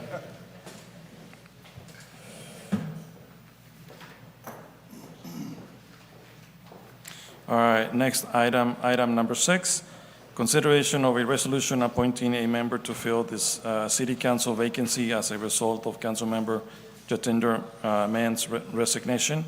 Staff recommendation, approve the resolution. So Mayor, I'll give a brief synopsis of this item. At the May 21, 2024 meeting, staff was directed to initiate a recruitment to fill the city council seat vacated by Councilmember J.T. Mann. The recruitment opened on Wednesday, May 22nd, and closed Friday, May 31st. 3 applications were received. All applicants were confirmed with Merced County Registrar of Voters to be registered voters residing in the city of Livingston. The applications have been included in the backup of the agenda. I do believe I saw all 3 candidates here tonight. So that can, just by way of additional background, the position will, or the appointed individual will remain at their seat, which will end, that appointment will end in December of 2024 when that seat is up for election, Mayor. So that concludes my staff report, Mayor. Thank you. Thank you. So At this time, council, are there any comments, questions before I go out for public comment? Mr. Mayor, Yes, go ahead. I would like for each candidate, the applicant, to come up forward for a couple of minutes to verbally tell us why they should be selected, please. Sure. So we'll make this, so anybody want to come up first? I'm sitting closest. All right, go ahead. Thank you. Mayor, council members, Renee Mendoza. I was born in Livingston. I left for a few years, came back, because I felt like this little town was safe to me and it was home. Always loved the uniqueness of Livingston. I am now a branch manager for Winton, Ireland, Strom and Green. I'm also the vice chair for the Planning Commission, as you know. Since I've been involved with the Planning Commission, I've had the opportunity to listen to the city's opinions on what direction this town needs to move in. I've also been a part of learning the general plan, looking at the town in 20, 40 years. And I believe that what I could bring to the table would be, I want to see this town grow. I want the infrastructure there. I want to see this town remain a place where people want to live. As you know, we're getting eventually a stop on the speed train. How do we need to grow? How do we need to look at things? The input from the city. I just feel like now is the time that Livingston has given me so much that it's my time to give back. Thank you. Thank you. Anybody else? Next.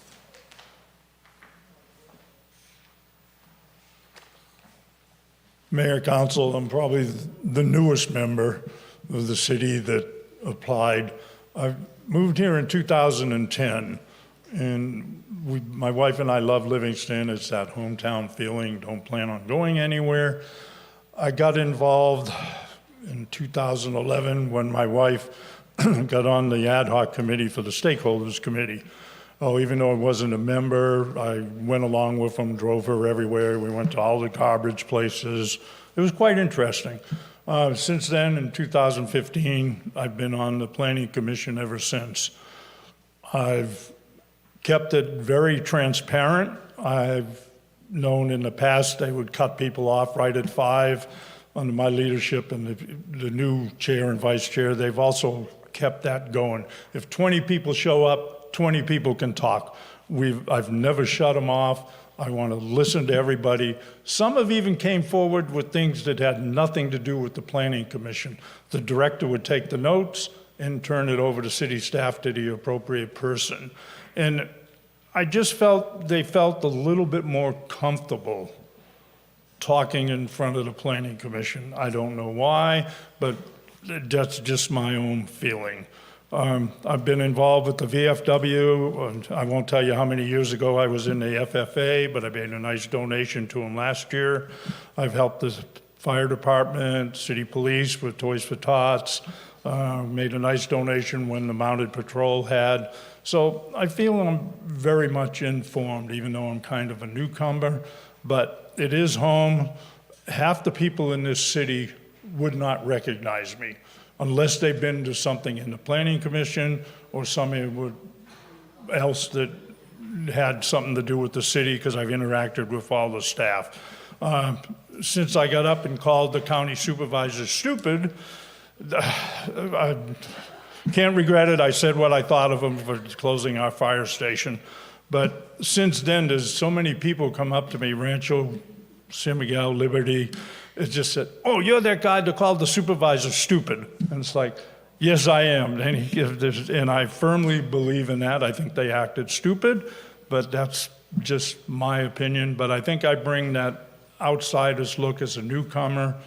And I agree, we need the city, we need the fire department, we need to control our growth. And that's what I've put in those last 9 years plus now on the Planning Commission. Thank you.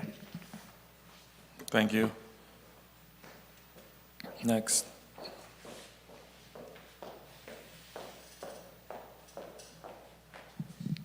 Good afternoon, Council and Mayor.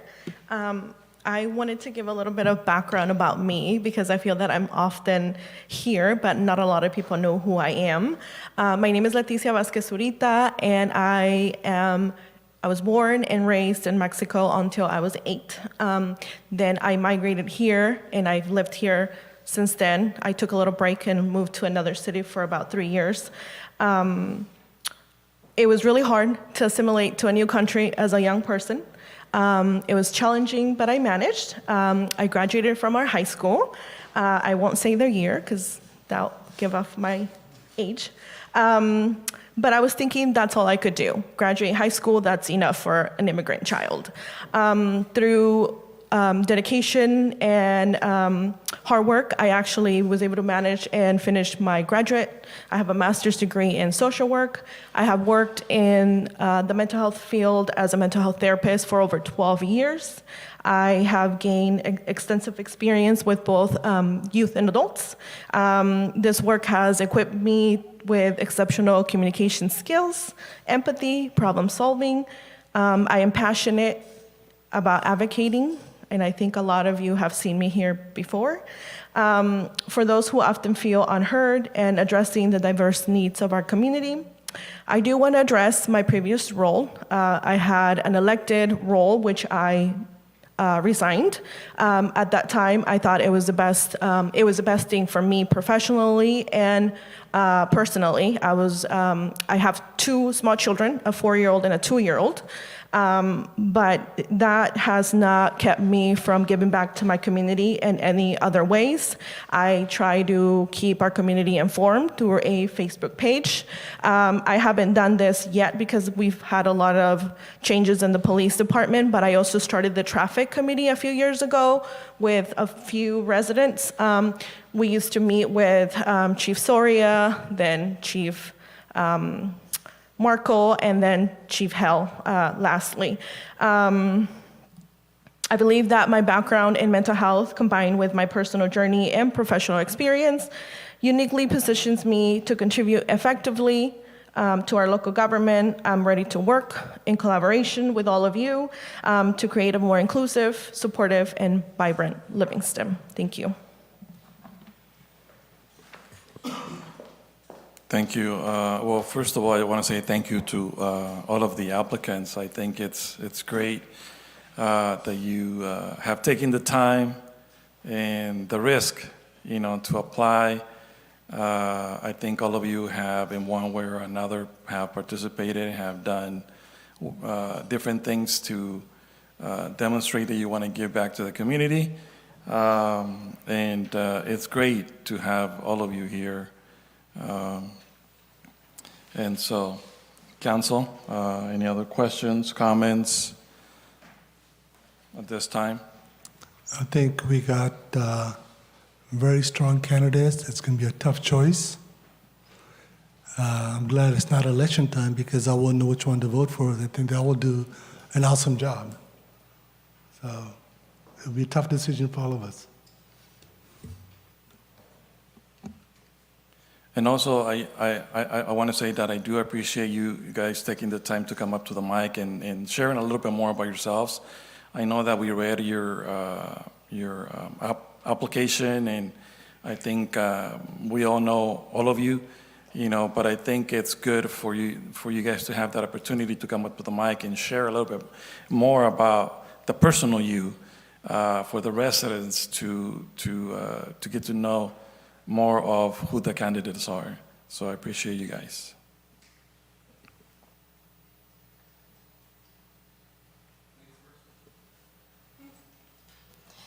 So thank you, the 3 of you that have approached tonight. It does take a lot. The only risk I heard Jose said was taking the risk, but I think it takes a lot of passion, a lot of giving back to the community in ways that you want to see Livingston thrive. I know, and if it were an election year, just for your statement that, Supervisor's stupid, yeah, thank you so much. That should be a meme. And I want to recognize that our Supervisor-elect, Jim Pacheco is here. Congratulations, welcome to Livingston. Looking forward to your leadership. Yeah, you just got called stupid, just so you know. No, Okay? our current, we're gonna make a meme out of that. Thank you. It takes a lot of courage and somebody that doesn't quit. And I've been around Ms. Mendonca for several years now, and I know that she's had a lot of trials, and she is a person that has come out, and I know that being appointed to the commission, she's not a quitter. She's a tough little cookie. She's listening to the people, and she has a lot of knowledge, background knowledge on Livingston, and even with her employment opportunities. So for the third candidate, I know that we've seen her plenty of times at City Council, but it wasn't in the elected capacity that she should have been representing the city. So thank you again for coming out tonight, and I know that it's a big choice. It's a temporary position. It's an appointment. However, the council chooses tonight, I just hope, like I said from the beginning, that the appointment is based on who's going to do the better job and who's going to stick it out for the city of Livingston and show the leadership qualities that it takes to be here twice or even more than twice a month. You know, considering that, you know, the resignation came because of the young children. It's, you know, now they're 3 and 5, so they're still young. So resignation the second time around is not favorable based on personal issues for an applicant. So committing to the city of Livingston, committing the time to do the job that you are elected to do. Right now it's an appointment, but tonight I hope that this council makes that appointment based on the truth that they've seen, that you've given to our city. So thank you. Yes, Mr. Mayor. I'd like to say thank you to all the candidates also. It takes a lot of courage to come up here and do what we do and make the right decisions. You don't always make the right decisions, unfortunately. You try, but I want to thank you all three of you. Thank you.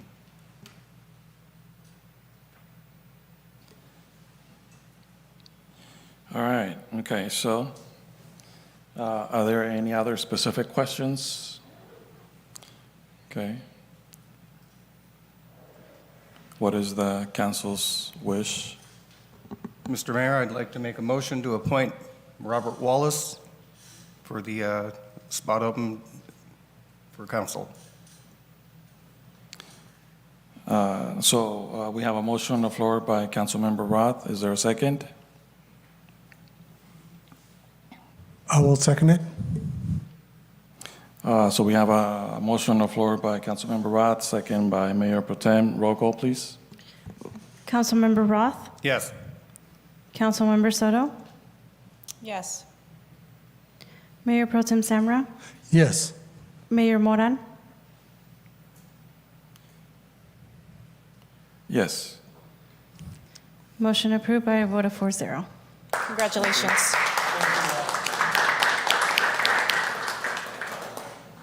Okay, so next we have the fun part.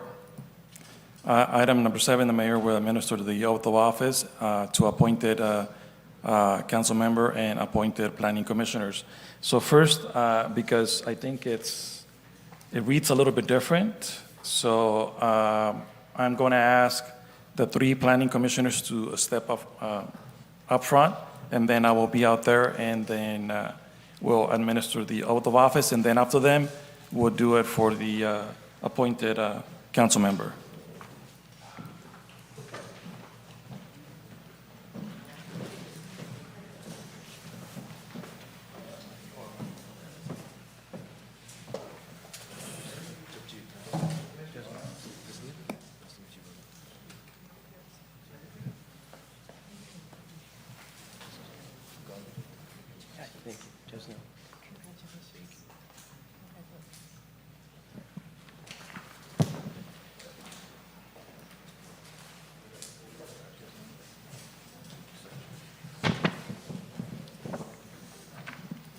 Okay, so we have Jabjit and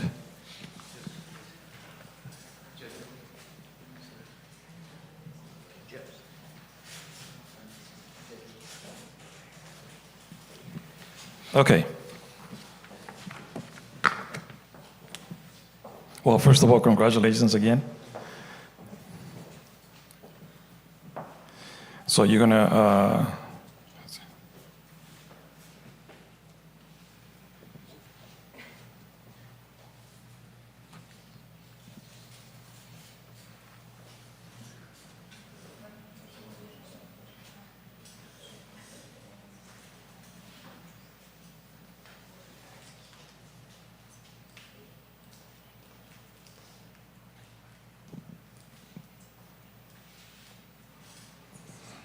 okay. So after I say I, you're going to repeat your name. I do solemnly swear that I will support and defend the Constitution of the United States and the Constitution of the State of California, and that I will faithfully discharge the duties of the office of Planning Commissioner of the City of Livingston, County of Merced, State of California, according to the best of my ability. All right, congratulations. So we're going to need you to sign, and then after their signature, we're going to have Mr. Wallace.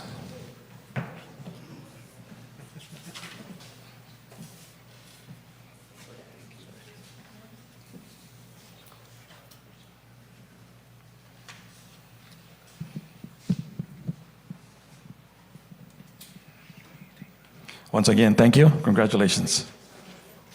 So I guess after this, the office will be in contact with you guys to bring you guys tomorrow at 8 o'clock in the morning for some training. No, I'm just kidding.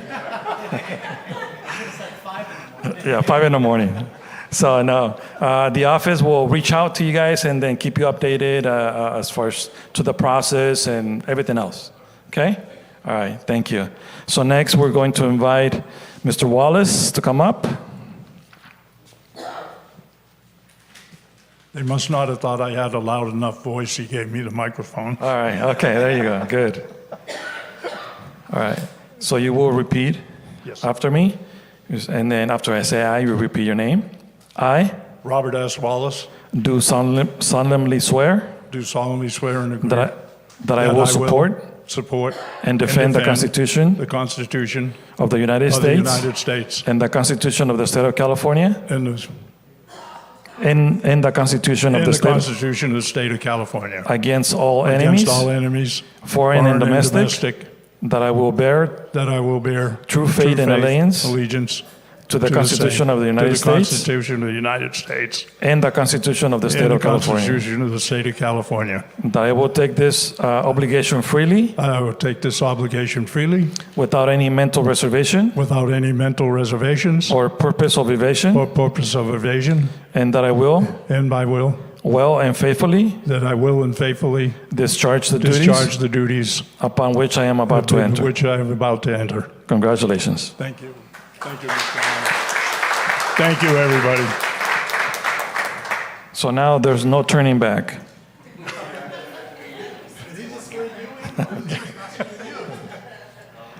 All right, so.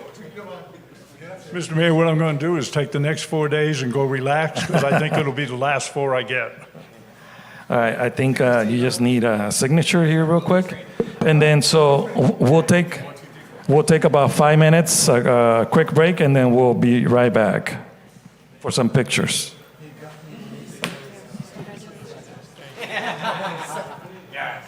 My boat was set right there.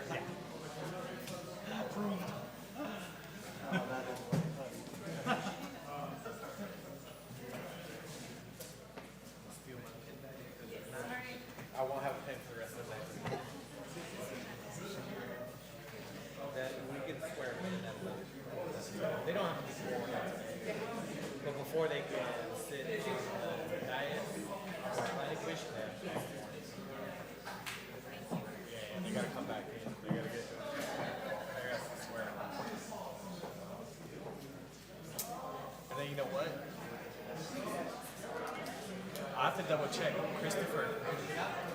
double check, but I think the planning commissioners are subject to AB 123 training. I think so too.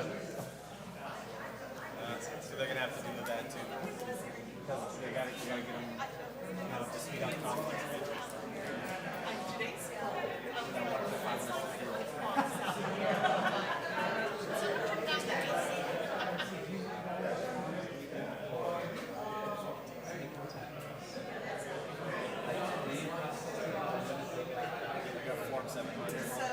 Yeah, the Form 700 usually, Monica takes care of that.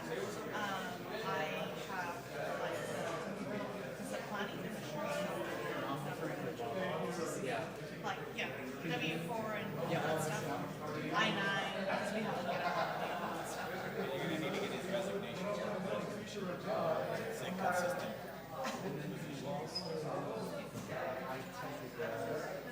I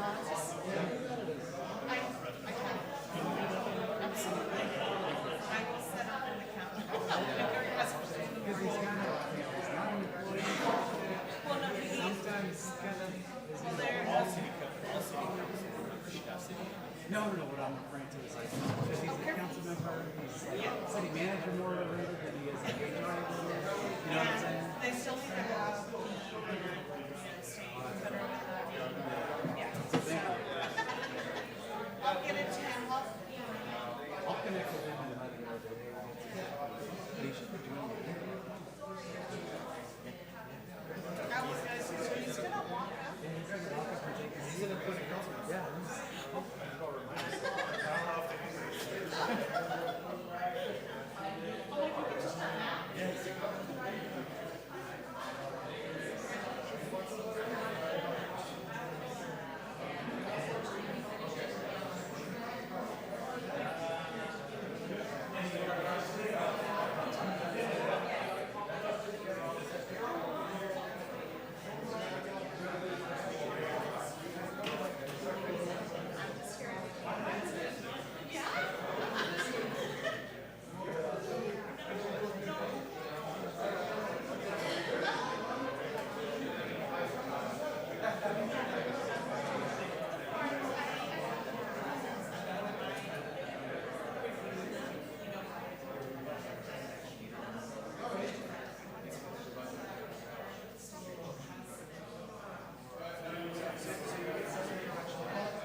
All right, welcome back. 9:14, coming back for our break. And once again, congratulations to the commissioners that were appointed and to the new council member, Mr. Wallace, welcome. All right, next we have item number 8, discussion and direction on the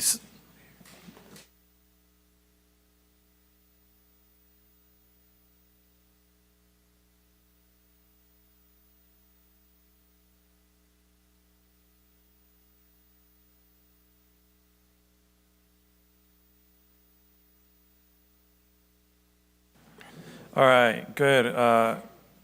Thank you for legal for that information. So first, because Mr. Wallace is still currently in the Planning Commission, he needs to resign from the Planning Commission so that he can sit up here. So I'm gonna suggest to Mr. Wallace that you can verbally resign to your position in the Planning Commission, then officially you can be up here on the dais. I officially resign, Mr. Mayor, from the Planning Commission. As of June 18, 9:15 p.m., right? Yes, sir. All right, okay. And Mr. Wallace, did you tell the missus you just got a pay raise?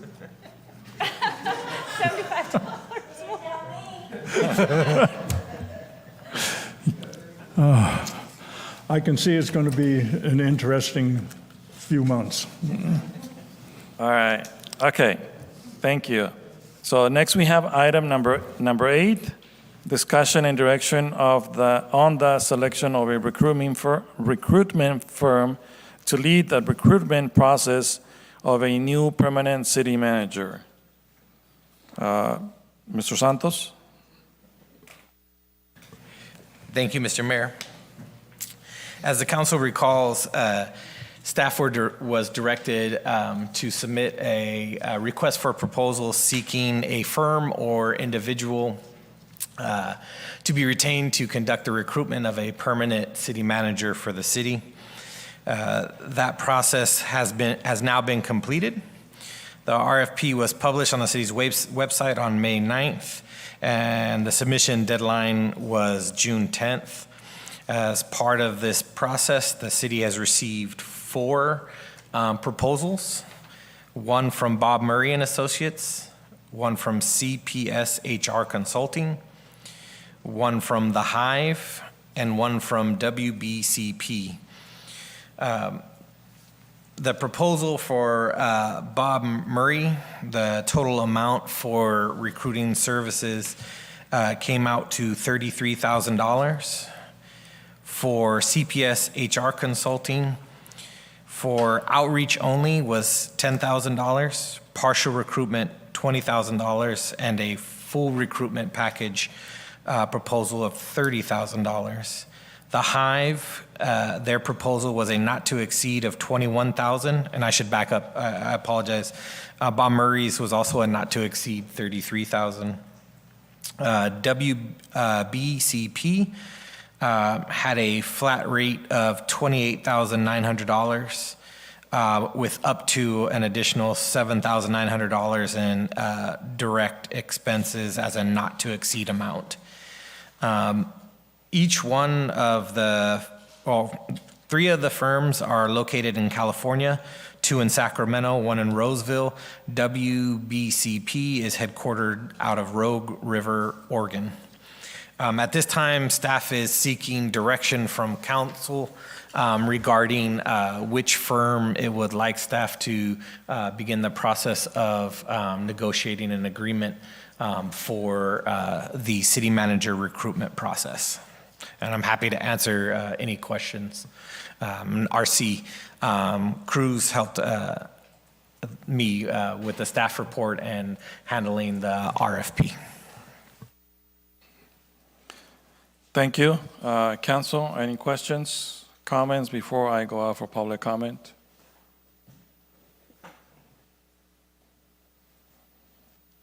So I will go out for public comment at 9:18.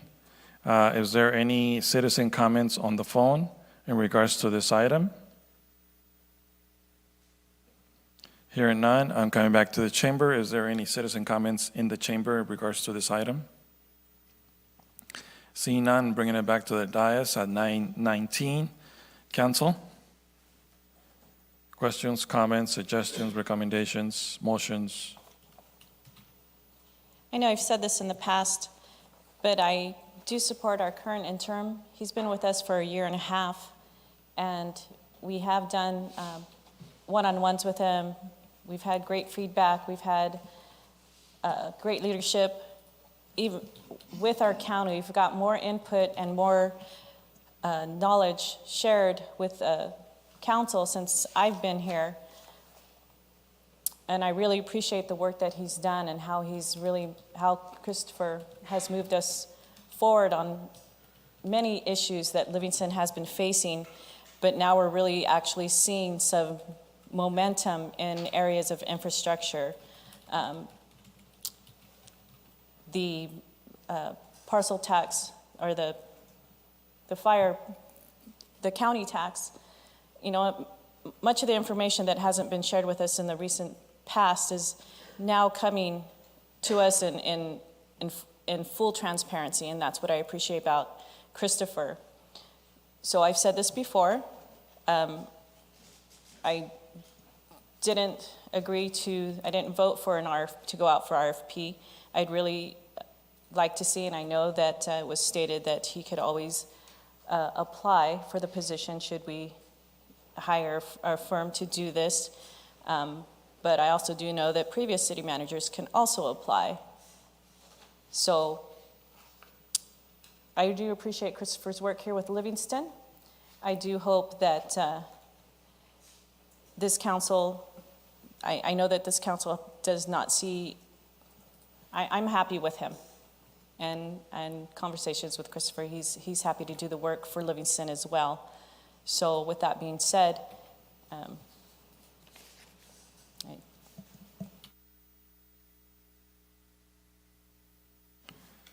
So something that I think I can mention, it's I did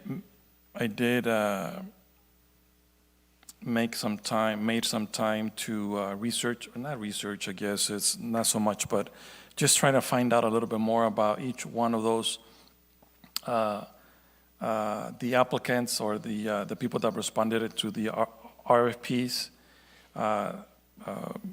Some had very limited information, some had more information on their websites.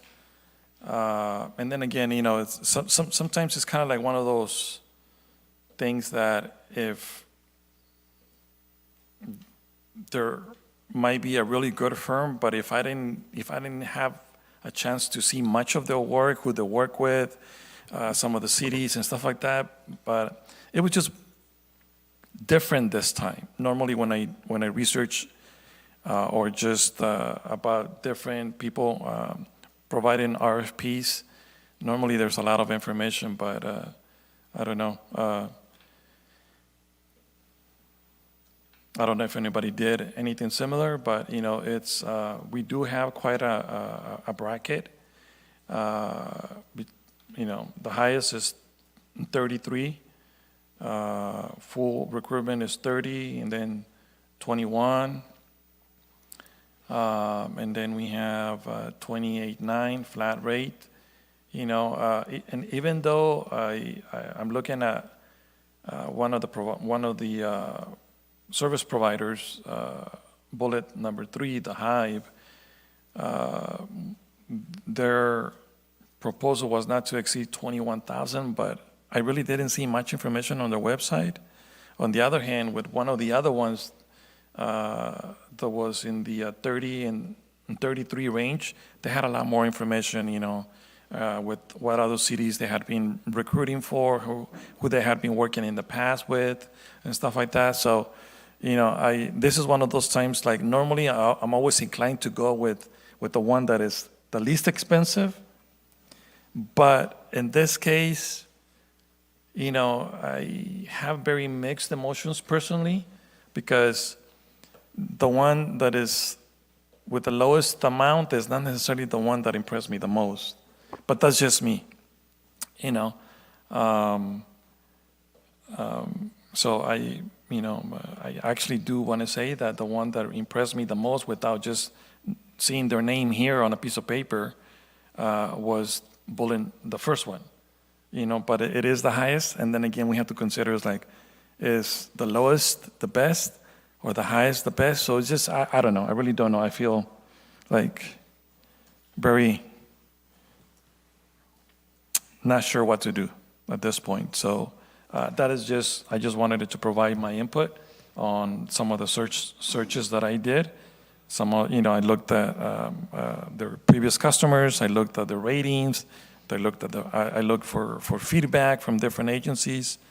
And really the one personally that I saw the most, I guess more attractive based on what I saw on the search, was with the first one, but then again, it's the highest one.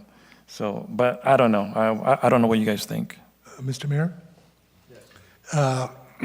There's not a whole lot of difference between the lowest and the highest. Yes, it's a couple of $12,000 or so, but city manager, like a chief of police, are very important positions for the community, very important. And yes, we are conscious of not spending money, but sometimes, like you said, bargain is always the bargain you think it is. So I would kind of concur that probably Bob Murray is probably the best.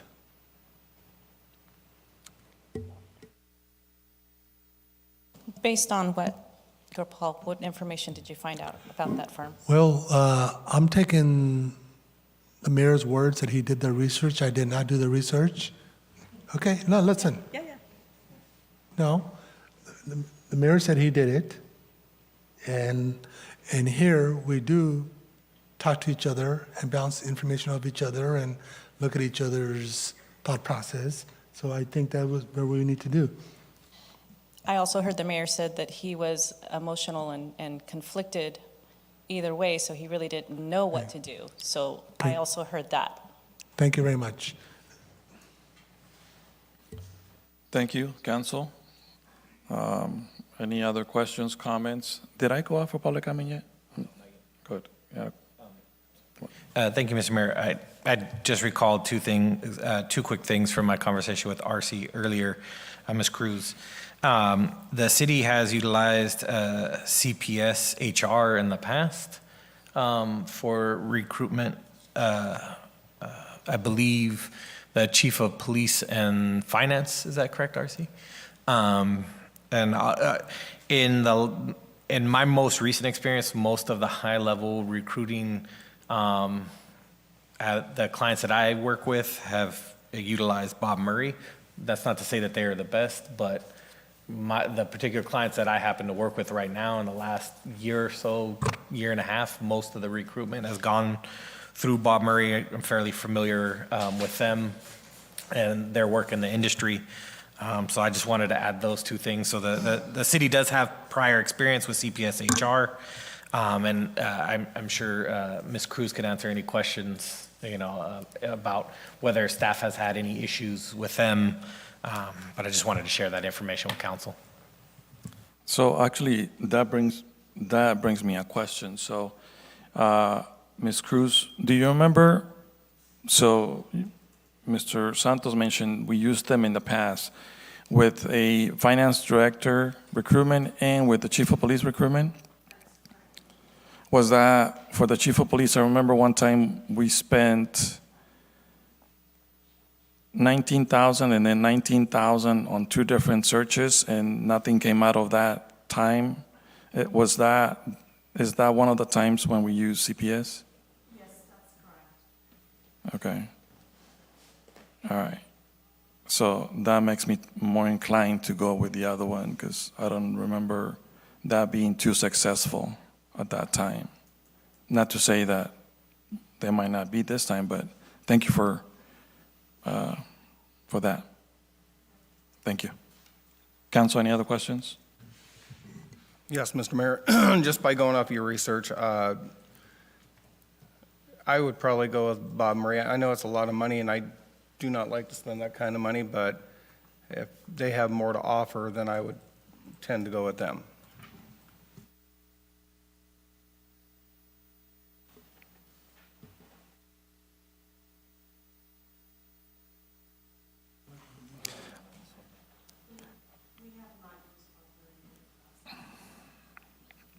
Okay.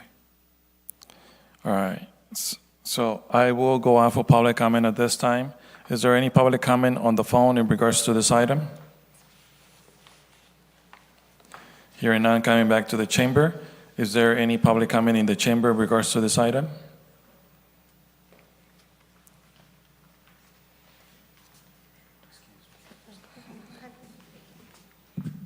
Japjit, obviously would like to save as much money as possible.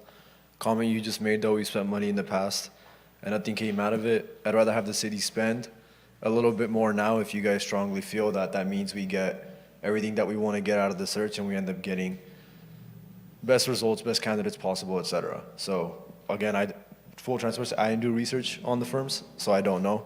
I'll leave it up to you all. Whoever you think will do the best job, I'll help you vote for them. Thank you.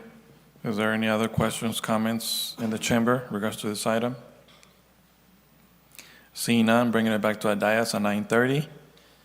Council, any other questions, comments, motions, suggestions? Mr. Mayor, I make the motion that we contract to Bob Murray and Associates for the city manager recruitment. So we have a motion on the floor by Mayor Pro Tem. Is there a second? I'll second it. We have a second by Councilmember Roth. Roll call, please. Roll call. Councilmember Roth. Yes. Councilmember Mann. Sorry. Ooh. Councilmember Soto. No. No. Yes. Councilmember Wallace. Yes. Mayor Moran. Yes. Motion approved by. Do I not get a vote? Oh, I'm sorry. You messed me up. Sorry. Mayor. It's okay. It's late. Mayor Pro Tem Samra. Yes. Motion approved by a vote of 1. You know, you just 4-1. committed a very big sin. You just invoked the ex's name for Mr. Wallace. I'm sorry. It's okay. It's like spouse messing up and calling somebody's former wife or husband's name, you know? All right. Thank you, Marta. You're fine. Next item, item number 9, discussion and direction on submitting a ballot measure at the general election regarding changing the positions of city clerk and city treasurer from elected to appointed positions. Mayor, I'll give a just brief synopsis of this one. At the June 4th, 2024 meeting, the mayor and the city council discussed this item. The council provided no direction on this item. Subsequent to that discussion, the mayor requested that this item be added to the agenda for the June 18th, 2024 meeting, which is tonight. So that's why it's before you. Mayor, city attorney, and I are here to answer any questions should you have any. Thank you. So this item, I think it's, and then again, I don't know if legal, you can jump in at any time if you see that you need to jump in. I think it's important. Last time, there were some unanswered questions when this item came before us. And after the item was moved on or not motion or not, there was no direction. And then more questions came up, and I think this was a good opportunity to bring it back. And just for clarification, one of the questions was in regards to what the real difference was between being appointed and being elected. One of the main things about being appointed, they would have being elected. They can do whatever they want or not do whatever they want. And because the council cannot tell another elected official what to do or not do. Being appointed, whether if that position becomes appointed by council or by the city manager, they would end up actually working as an employee, so they would have responsibilities. So they would have to respond, in this case, to the council or to the city manager to be able to perform those certain tasks that they need to get done, okay? And that is why this was an opportunity, if it's something that this council decides to do, to add into the ballot. This would be the time to do that before time runs out. Otherwise, it could still be brought back, but it won't be able to make it into the ballot until 2 years or 4 years from now. And personally, I do believe that there's a much more benefit having both of these positions being appointed. There's a difference between being appointed by the council or the city manager. I do believe they should be appointed by the city manager, but that is also part of the conversation or discussion that we can have tonight. But I do believe that there's a benefit of this, anyone who is in this position or those positions to be appointed, because not very many people would be able to really do all of the work that is required of a city clerk or a city treasurer if they're only earning $100 or $75. I don't even know how much it is, but I think it's $100. And on the other hand, if we have that person being appointed, my understanding is, if not, you guys can correct me, that person will end up being hired by the city and be employed, whether part-time or full-time, and then there will be certain expectations for that individual to perform. And then additionally, it would be able to support the executive city clerk, because the executive city clerk cannot do 2 jobs. Okay, so but then this is something. The only way that it could be changed is if it's voted by the voters in Livingston. This is not something that could be changed by the council. We can only make a recommendation to be added to the ballot. So I'm not sure if I missed anything. If there was something else you might want to add. Just one point of clarification. Generally, and I have to go back to the statute, but my recollection of the statute is the appointment of the city clerk and the city treasurer is by the city council. However, they act at the direction or are supervised by the city manager. So it is still generally a city employee position, but it has that dual function where their authority is embodied in that position by the city council. But they do work underneath and at the direction of the city manager, typically per the municipal code. So thank you for that clarification, and then that brings me to more clarification. So the actual process would be like a position is posted, people apply, they go through an interview process, and then to see if they have those qualifications, then the city manager makes the recommendation to the council, or how does that work? It depends, but kind of the common practice now is if it's not an appointment from within, meaning you already have a deputy city clerk and a city clerk, usually it's through a similar to the city manager, a recruitment process. Because the city clerks are 9 times out of 10 highly trained. It is a specialization that they go to and receive specialized training to be a city clerk. So typically you go through a recruitment process via a recruiter. The city manager usually at times will filter through the applications and then bring them to council once there is a narrowed scope, and then the council and the city manager would work together on determining a good candidate. Because at the end of the day, it is this weird hybrid role where they work under the direction of the city manager, but their power comes from the council and their official appointment comes from the council. Mr. Mayor, a question for legal, and I don't have a problem, first of all, taking out to the voters, no problem. If citizens opt to go for appointed, can a council as a body say, hey, Joe, how you doing? You want to be a city clerk? They can legally do that. Unfortunately, it'd be the same with any position. Yes, it's at the discretion of the council. Yeah, I just wanted to clarify that city councils can appoint whoever they wish, if that's what it is. Correct. They can waive the qualifications if they want. Hey, we don't need the qualifications. We don't need you.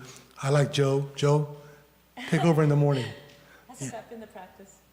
Well, but it's been the practice through the voters to put somebody in there. But I'm all for it, and I'm okay with that. But just let's not say that this is like people filing applications like an employee. It's not that position. They do not go through. City Livingston doesn't put out a job application. Well, you can. It depends on how you structure it. So part of it is based on how you structure it under the municipal code. So ultimately, the council can amend the code to say, you know, we will only consider a city clerk who is a city employee. It all depends on how it is structured. So absent regulation in the municipal code, the hypothetical that you presented is correct. Like, the council can pick anybody, and it doesn't necessarily have to be a job position. So taking a hypothetical, voter says, you know what, we're gonna go ahead and go for appointed positions. Council in January or February, whatever, says, you know what, we're fine with where everything is. We, next year, because it'll be a 4-year term, because you're not gonna be able to appoint until 4 years. Because this does not take effect until the 4 years from now. That's only if there is somebody that is actually elected in the election. So if this year no one puts in their papers, no one's elected, then it would it would go into effect. But if somebody is elected this year, then it goes to 4 years for the term to end. For 4 years from now. So, and in the meantime, council can say, we like the municipal code. We're going to appoint whoever, one of my buddies. It can happen. It's up to the council. I get it, but it can happen. Correct? This is not like hiring a city clerk or anybody. It's not like a regular job. If the council chooses not to have it that way. Correct. Thank you. Yeah, it's definitely going to be governed by how the council structures the position. Yeah, and not necessarily at the direction of the city manager, because it's an appointed position. It would not be under the direct supervision of the city manager. It would not be that way. Because appointed positions, just like when we appoint planning commissioners, they don't work for anybody other than their own body. I'm currently not aware of any city clerk who does not answer to the city manager. Can a council not delegate that authority to the city manager? That is correct. Yeah. But I currently am not aware of any city that structures it in that manner. But I'm just trying to put out caution out there the way it could be, that's all. And again, I'm okay with, as always, let the voters decide. I've always been okay with that. Thank you. Thank you, Council. Any other questions? Yeah, Mr. Mayor, one quick question. Is there a difference in the salary between an elective and an appointed individual? And if so, how much is it? That amount hasn't been determined yet because the position hasn't been created, but typically it would be a salaried position with the city with benefits. because they would be considered a city employee. Versus right now, I believe the mayor was correct, I think it's $100 stipend that's paid for the city clerk right now.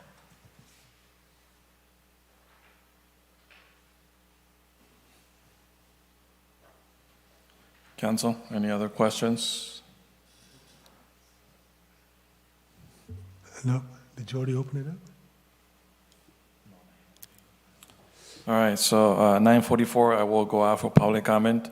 Is there any public comment on the phone in regards to this item? Hearing none, coming back to the chamber. Is there any public comment in the chamber? Please come forward. Japjit, Mr. Santos, you just said that this would be a position with the city with benefits if appointed. How many hours do you think city clerks put in per week, like as of now? Generally, it's probably more than 40. Probably more than 40? Yeah, most city clerks are full-time salaried employees, which are usually exempt, meaning that they don't normally work the normal eight-hour workday, 40-hour work week, because they are, especially for the city clerk, they are literally the gatekeeper for the city. So most all legal processes that a city goes through, they all funnel through the city clerk. They have to attend all the city council meetings. They have to prepare all the resolutions, ordinances. They have to verify them. All the voting stuff that we do all runs through the city clerk.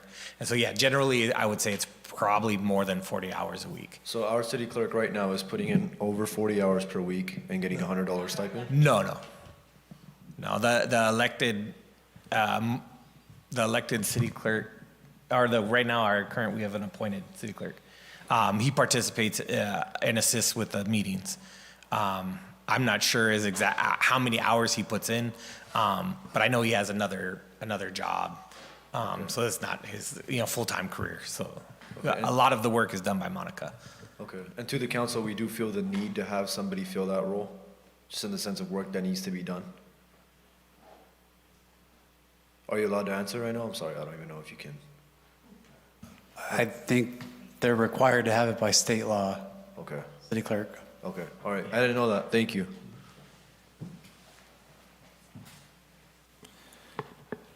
And, just to, I think just to add, there's a lot of work that needs to be done by the city clerk. And, yes, so sometimes right now, it would probably, for sure, I'm assuming that it would need to be, if not part-time, probably full-time, in order to be able to do everything that needs to be done. Because, even just with the council meetings that we have, putting the agendas together every 2 weeks, it's not a process that is done in a couple of days. It's normally a week, if not a little bit more, just to put the agendas together. And then everything else that comes with it. So, and that is why, now that more responsibilities need to be done, and not everything could be done by one person currently. So yes, there's a lot of work.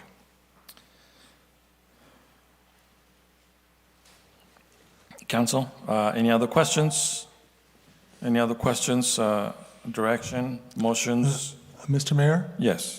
I like to move forward with under options 1 and 2 because maybe the citizens want an elected treasurer and appointed city clerk or vice versa. We don't know. So I think it's best to ask the individual question. Okay, so option 1 is develop necessary items to ask city voters to determine whether they would like to continue electing the city clerk. And option 2, develop necessary items to ask city voters to determine whether they would like to continue electing the city treasurer. So I do concur with that. So is that a motion? Yes, sir. All right, so we have a motion on the floor by Mayor Pro Tem. I will second that. Just for clarification, so what you're putting out there is that we still want to put it out to the voters to allow the election of a city clerk or a city treasurer and a city treasurer, right? I do believe that not to elect, but to move it to being appointed. by the council. Yes. Roy, Digo? Well, then I'll ask for clarity, because the way I understand the motion was that it'd be two separate ballot items. Yeah, it'll be two ballot items. One question for clerk, City one. clerk, one for the treasurer. Yeah. If they select yes, that means they would like to continue with that elected official. If they vote no, then they want to be appointed position. So, Or could it be the other way around? Yeah, Because it would it'd be be easier. phrased, because we're Going- Continuing. asking them to change, so the question would be whether you would like to move the city clerk position from an elected position to an appointed position. yeah, because it says continue electing city clerk. I have to look at the whole, I think we have the ballot Well, question. Either way, I'm okay with either way. Yeah, so I don't care. the proposed ballot, the ballot questions would be, Well, yeah, okay, yeah, shall the office of the city clerk be appointive? yeah. So. But it would, yeah, that's it'd be two separate fine. Yeah, questions. Yeah. so it'll be two different questions. That's the motion still, Mr. Mayor. Thank you. And so So- with the appointment, they would still be under city council purview rather than, because I just don't want to see what's been happening through the past couple of years where we have elected in the positions and then we have the appointments where they're not doing the jobs that they're supposed to up until, again, the beginning of 2024 was when we started seeing action on either of our elected positions. And I realized that the $100 stipend, I mean, even for the work that council does is a lot. But again, we do it because we want to move our city forward and we have our best interests in our city. But I want to see the accountability. That's what it comes down to. That is where I'm coming from. I want to ensure that we just did the municipal code, but our previous city clerk was also bound by the state code, so was not held accountable to any of the job duties that were there. So I want to ensure that somebody holds them accountable, and what's been said up here on the dais is that us as elected can't hold other elected to do their jobs. And these are very important roles that I don't know who is fulfilling them. Well, we have people in City Hall that do these jobs. For me, it's they're already doing the job. Why aren't we compensating them for the jobs that they're already doing? Because we didn't get treasury reports up until about this February. We're still not getting meeting minutes. So there's no accountability for either of these positions as elected officials. And then through the appointment process where Musio is not even present tonight. So just for clarity, so this would be a different type of appointed position. So similar to how both the city manager and the city attorney answer directly to the city council as an appointed city clerk and city treasurer, they would answer directly to the city council, and the city council can vote to remove that appointment at any time they wish. Typically, the general day-to-day supervision is delegated to the city manager, but ultimately, at the end of the day, whether or not the city clerk is removed from that appointed position or the city treasurer is removed from that position would be at the discretion of a majority of the city council.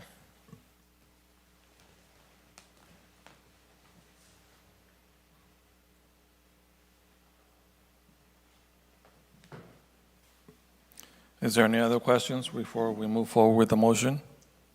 Yeah, one quick question, Mr. Mayor or the attorney. With the city clerk or the city treasurer, did that $100 stipend, there is nowhere that it is stipulated what they must do in our current codes? Or am I missing something there? No, so under our So under state law, under the government code, there are very specific criteria that a city clerk and city treasurer must comply with.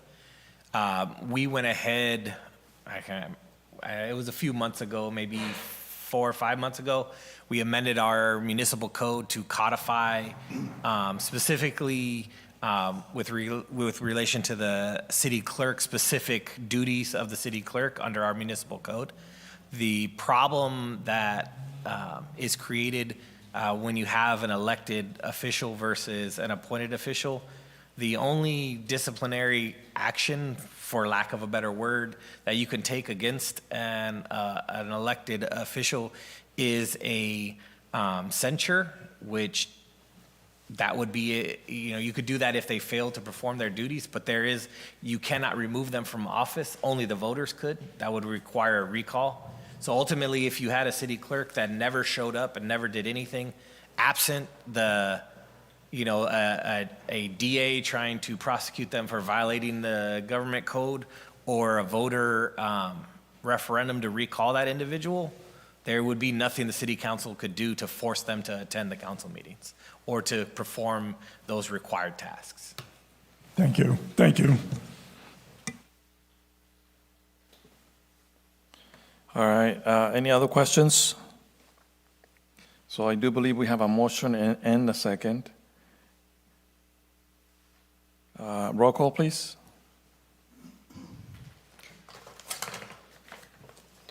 Roll call. Councilmember Roth? Yes. Councilmember Wallace? Yes. Councilmember Soto? Yes. Mayor Pro Tem Samra? Yes. Mayor Moran? Yes. Motion approved by a vote of 5-0. Thank you. Next, we have, is there any council directions on future agenda items? Yes, Mr. Mayor. Now that we, through our appointment to the city council, we just inadvertently created a vacancy on the planning commission. So I would like to bring forward at the next meeting, if possible, to appoint one of the alternates as a permanent planning commissioner. Anything else? That's it. All right, so we are adjourned this meeting at 9:56.